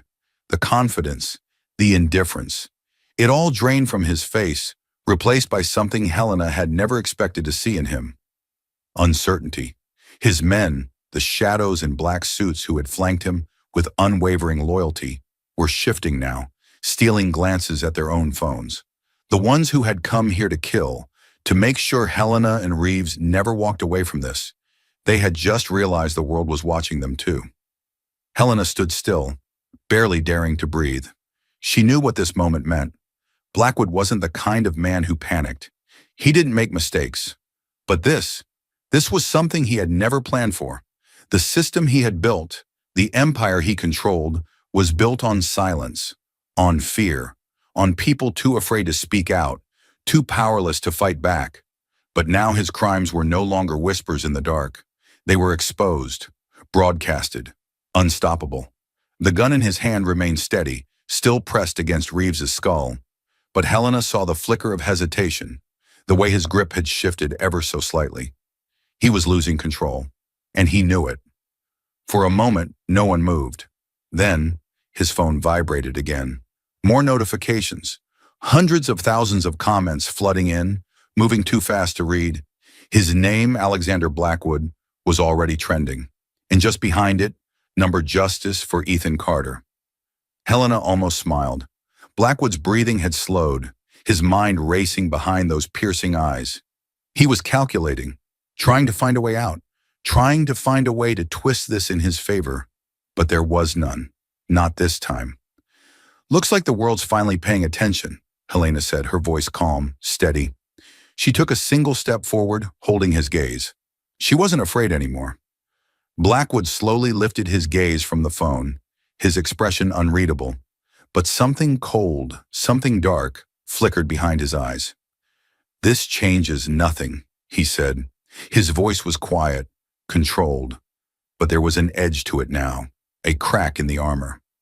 Oh, I think it changes everything, Helena shot back. For the first time, Blackwood was cornered. For the first time, the world saw him for what he truly was. And for the first time, he couldn't silence the truth. The distant wail of sirens cut through the night like a warning, sharp and unrelenting. The sound grew louder with each passing second, a relentless drumbeat of justice closing in. For the first time, Blackwood wasn't the one pulling the strings.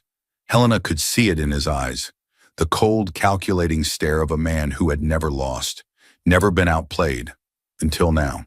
His mind was racing, calculating, searching for an exit that no longer existed.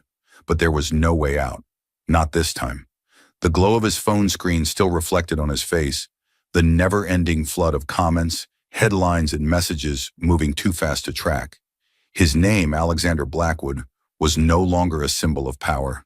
It was a brand of corruption, a target, and now the world wanted him to answer for it. Then, lights. Red and blue flooded the streets, bouncing off the dark walls of the city, flashing across the faces of the men who had once stood behind Blackwood without question. Now they hesitated. The black SUVs that had blocked every exit, the armed men who had been prepared to kill without a moment's thought, all of them were now caught in the open, their backs exposed, their escape routes severed. FBI vehicles screeched to a halt, doors slamming open as agents flooded the scene. Their weapons were drawn, their voices sharp, cutting through the air like gunfire. "Hands where we can see them!" Helena didn't move, her breath held tight in her chest as she watched the moment unfold. Blackwood remained still, but the crack in his composure had widened. His fingers twitched slightly against the grip of his gun, still pressed against Reeves' skull. A final attempt at control, a final, desperate move from a man who had never been on the losing side before. Helena didn't blink. "You're done." Her voice was quiet but sharp enough to cut through the chaos. Blackwood turned his gaze toward her, and for the first time, she saw something she never thought she'd see in him. Not anger, not arrogance. Fear. Because he knew. This was the end. The agents advanced quickly, their movements swift, precise, unstoppable. "Drop the weapon," one of them ordered, his gun trained directly on Blackwood's chest. For a moment, Helena thought he might fight it, that he might make one last desperate move, take Reeves with him, refuse to go down without dragging someone else into the abyss. But he didn't. Instead, his fingers uncurled. The gun slipped from his grip, clattering against the pavement, the sound deafening in the heavy silence that followed. "On the ground!" the agent barked. Blackwood didn't move at first. Then slowly, with the weight of the entire world watching, he obeyed. He lowered himself to his knees, his hands raised, his jaw locked tight. And then, the cuffs. The moment the steel snapped around his wrists, the empire he had built crumbled.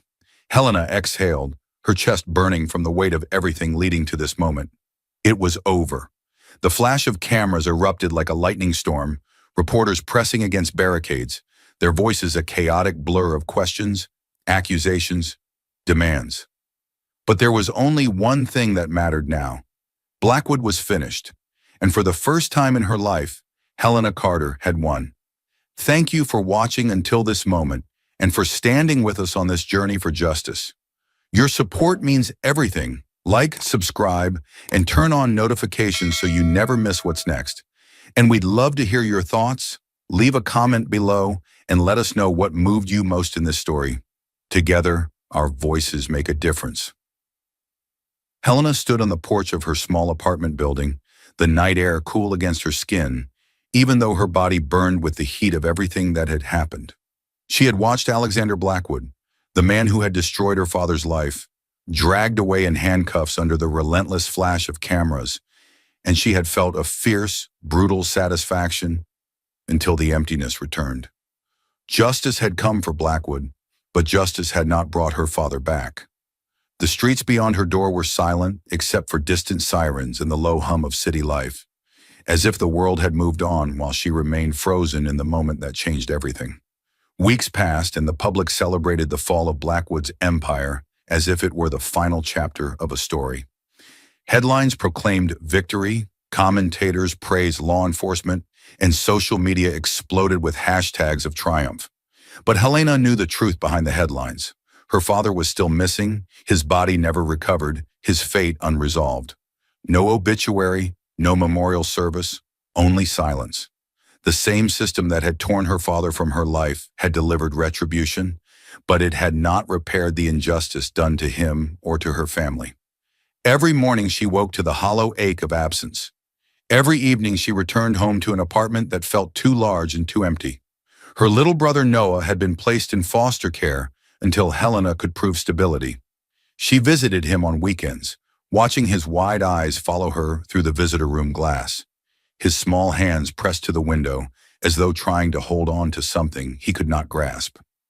He asked about their father every visit, and she forced herself to speak words she did not fully believe. "He's coming home soon." Then one morning something changed. She arrived at the door to find a single envelope slipped under the threshold. No stamp, no return address, only her name written in jagged, familiar handwriting. The paper felt thick and slightly textured beneath her fingertips, the handwriting abrupt and urgent. Two words scrawled in black ink that sent her heart into her throat. "Continue." She backed away, clutching the envelope, her breath shallow and rapid, mind racing with the implications. The handwriting. It was exactly like the note he had written to her years ago. The note she had memorized during sleepless nights of fear and hope. Her fingers trembled as she tore the envelope open. Inside was a single sheet of heavy white paper, blank except for those two words. No explanation, no signature, no clues about its origin. Yet in that moment, Helena knew the truth with a certainty that eclipsed all doubt. Her father was alive. He had sent her this message. He was reaching out from somewhere beyond her reach. The injustice she had suffered, having her father taken away, her name dragged through mud, her life torn apart, had been replaced by a new mission. She sank onto the couch, envelope in hand, and allowed herself a single tear.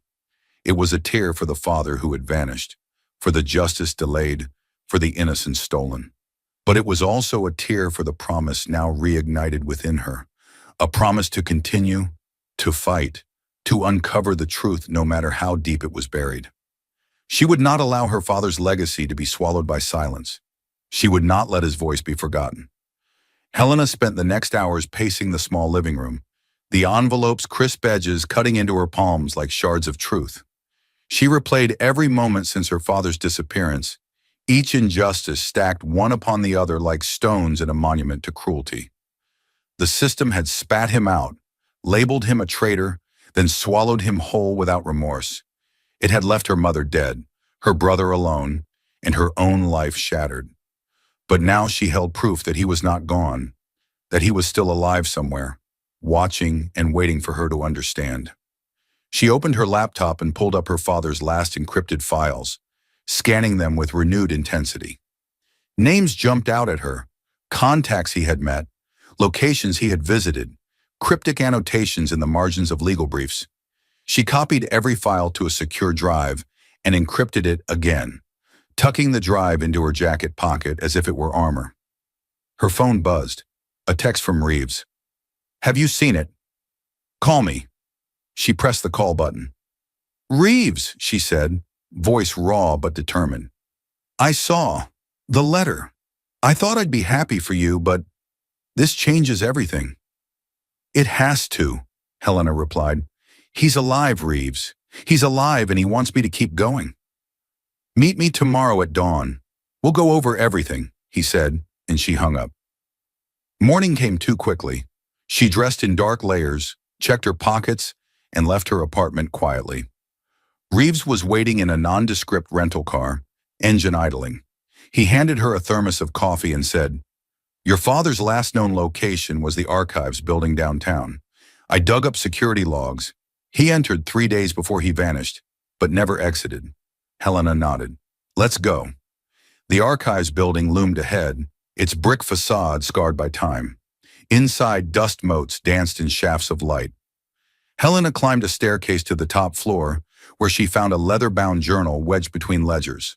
Her father's handwriting filled the pages, notes on Blackwood's network, references to a safe house, coordinates scrawled in urgent ink.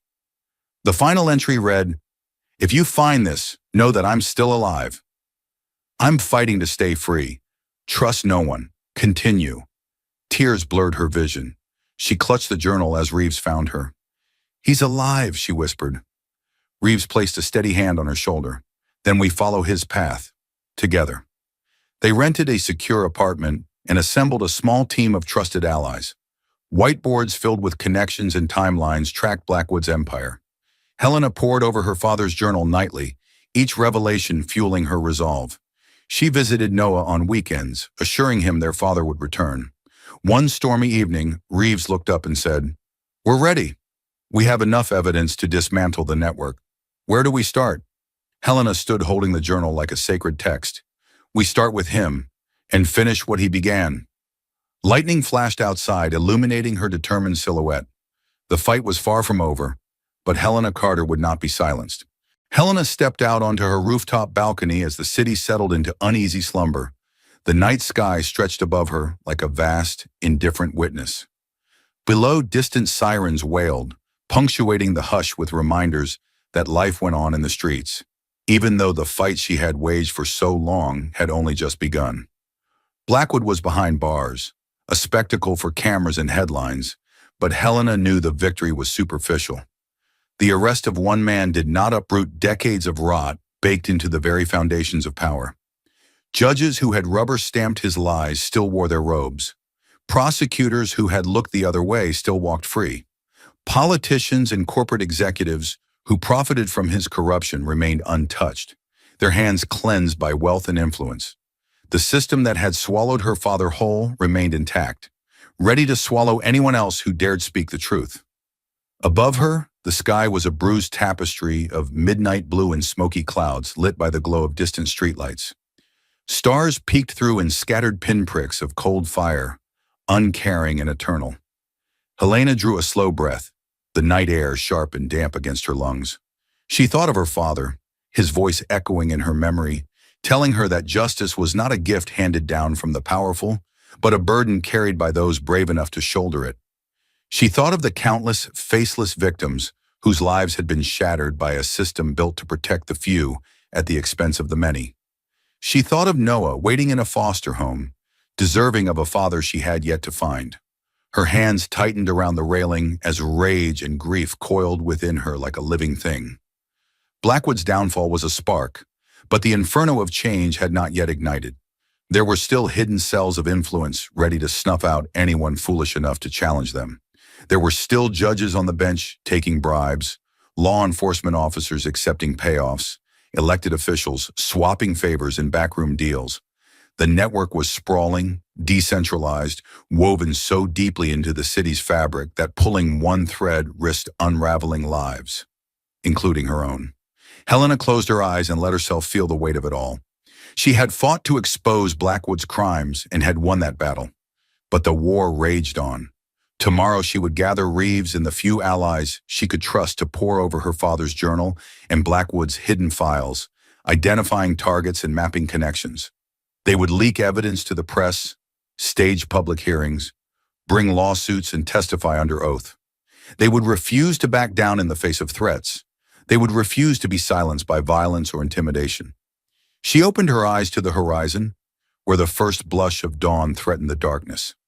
She whispered to the indifferent stars, to the city that had taken everything from her, to the father she still believed was alive somewhere out there. "I will not stop."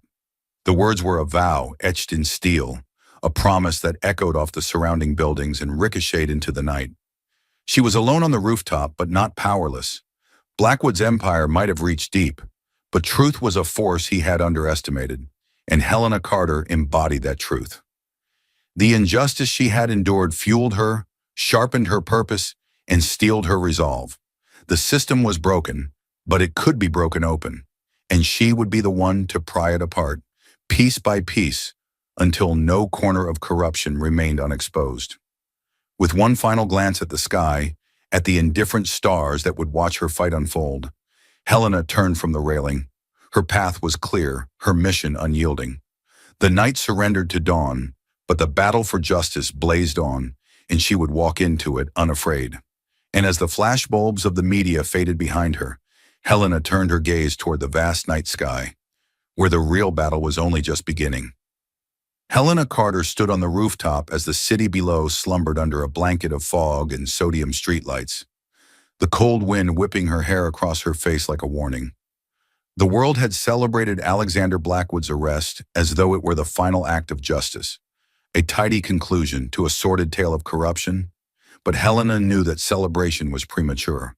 Blackwood had been only the apex predator of a much larger, far more insidious ecosystem, one built on power, secrecy, and the ruthless exploitation of anyone who dared stand in its path.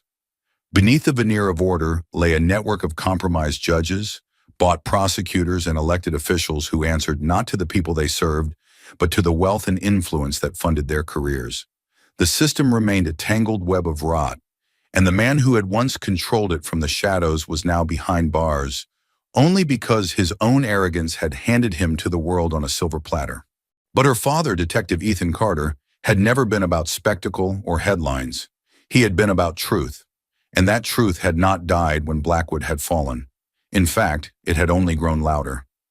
Helena's chest tightened as she thought of him, the man who had taught her that justice was not a reward for the powerful, but a duty owed to the powerless.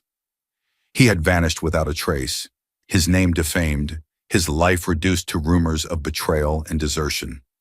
No body had been recovered. No grave had marked his absence.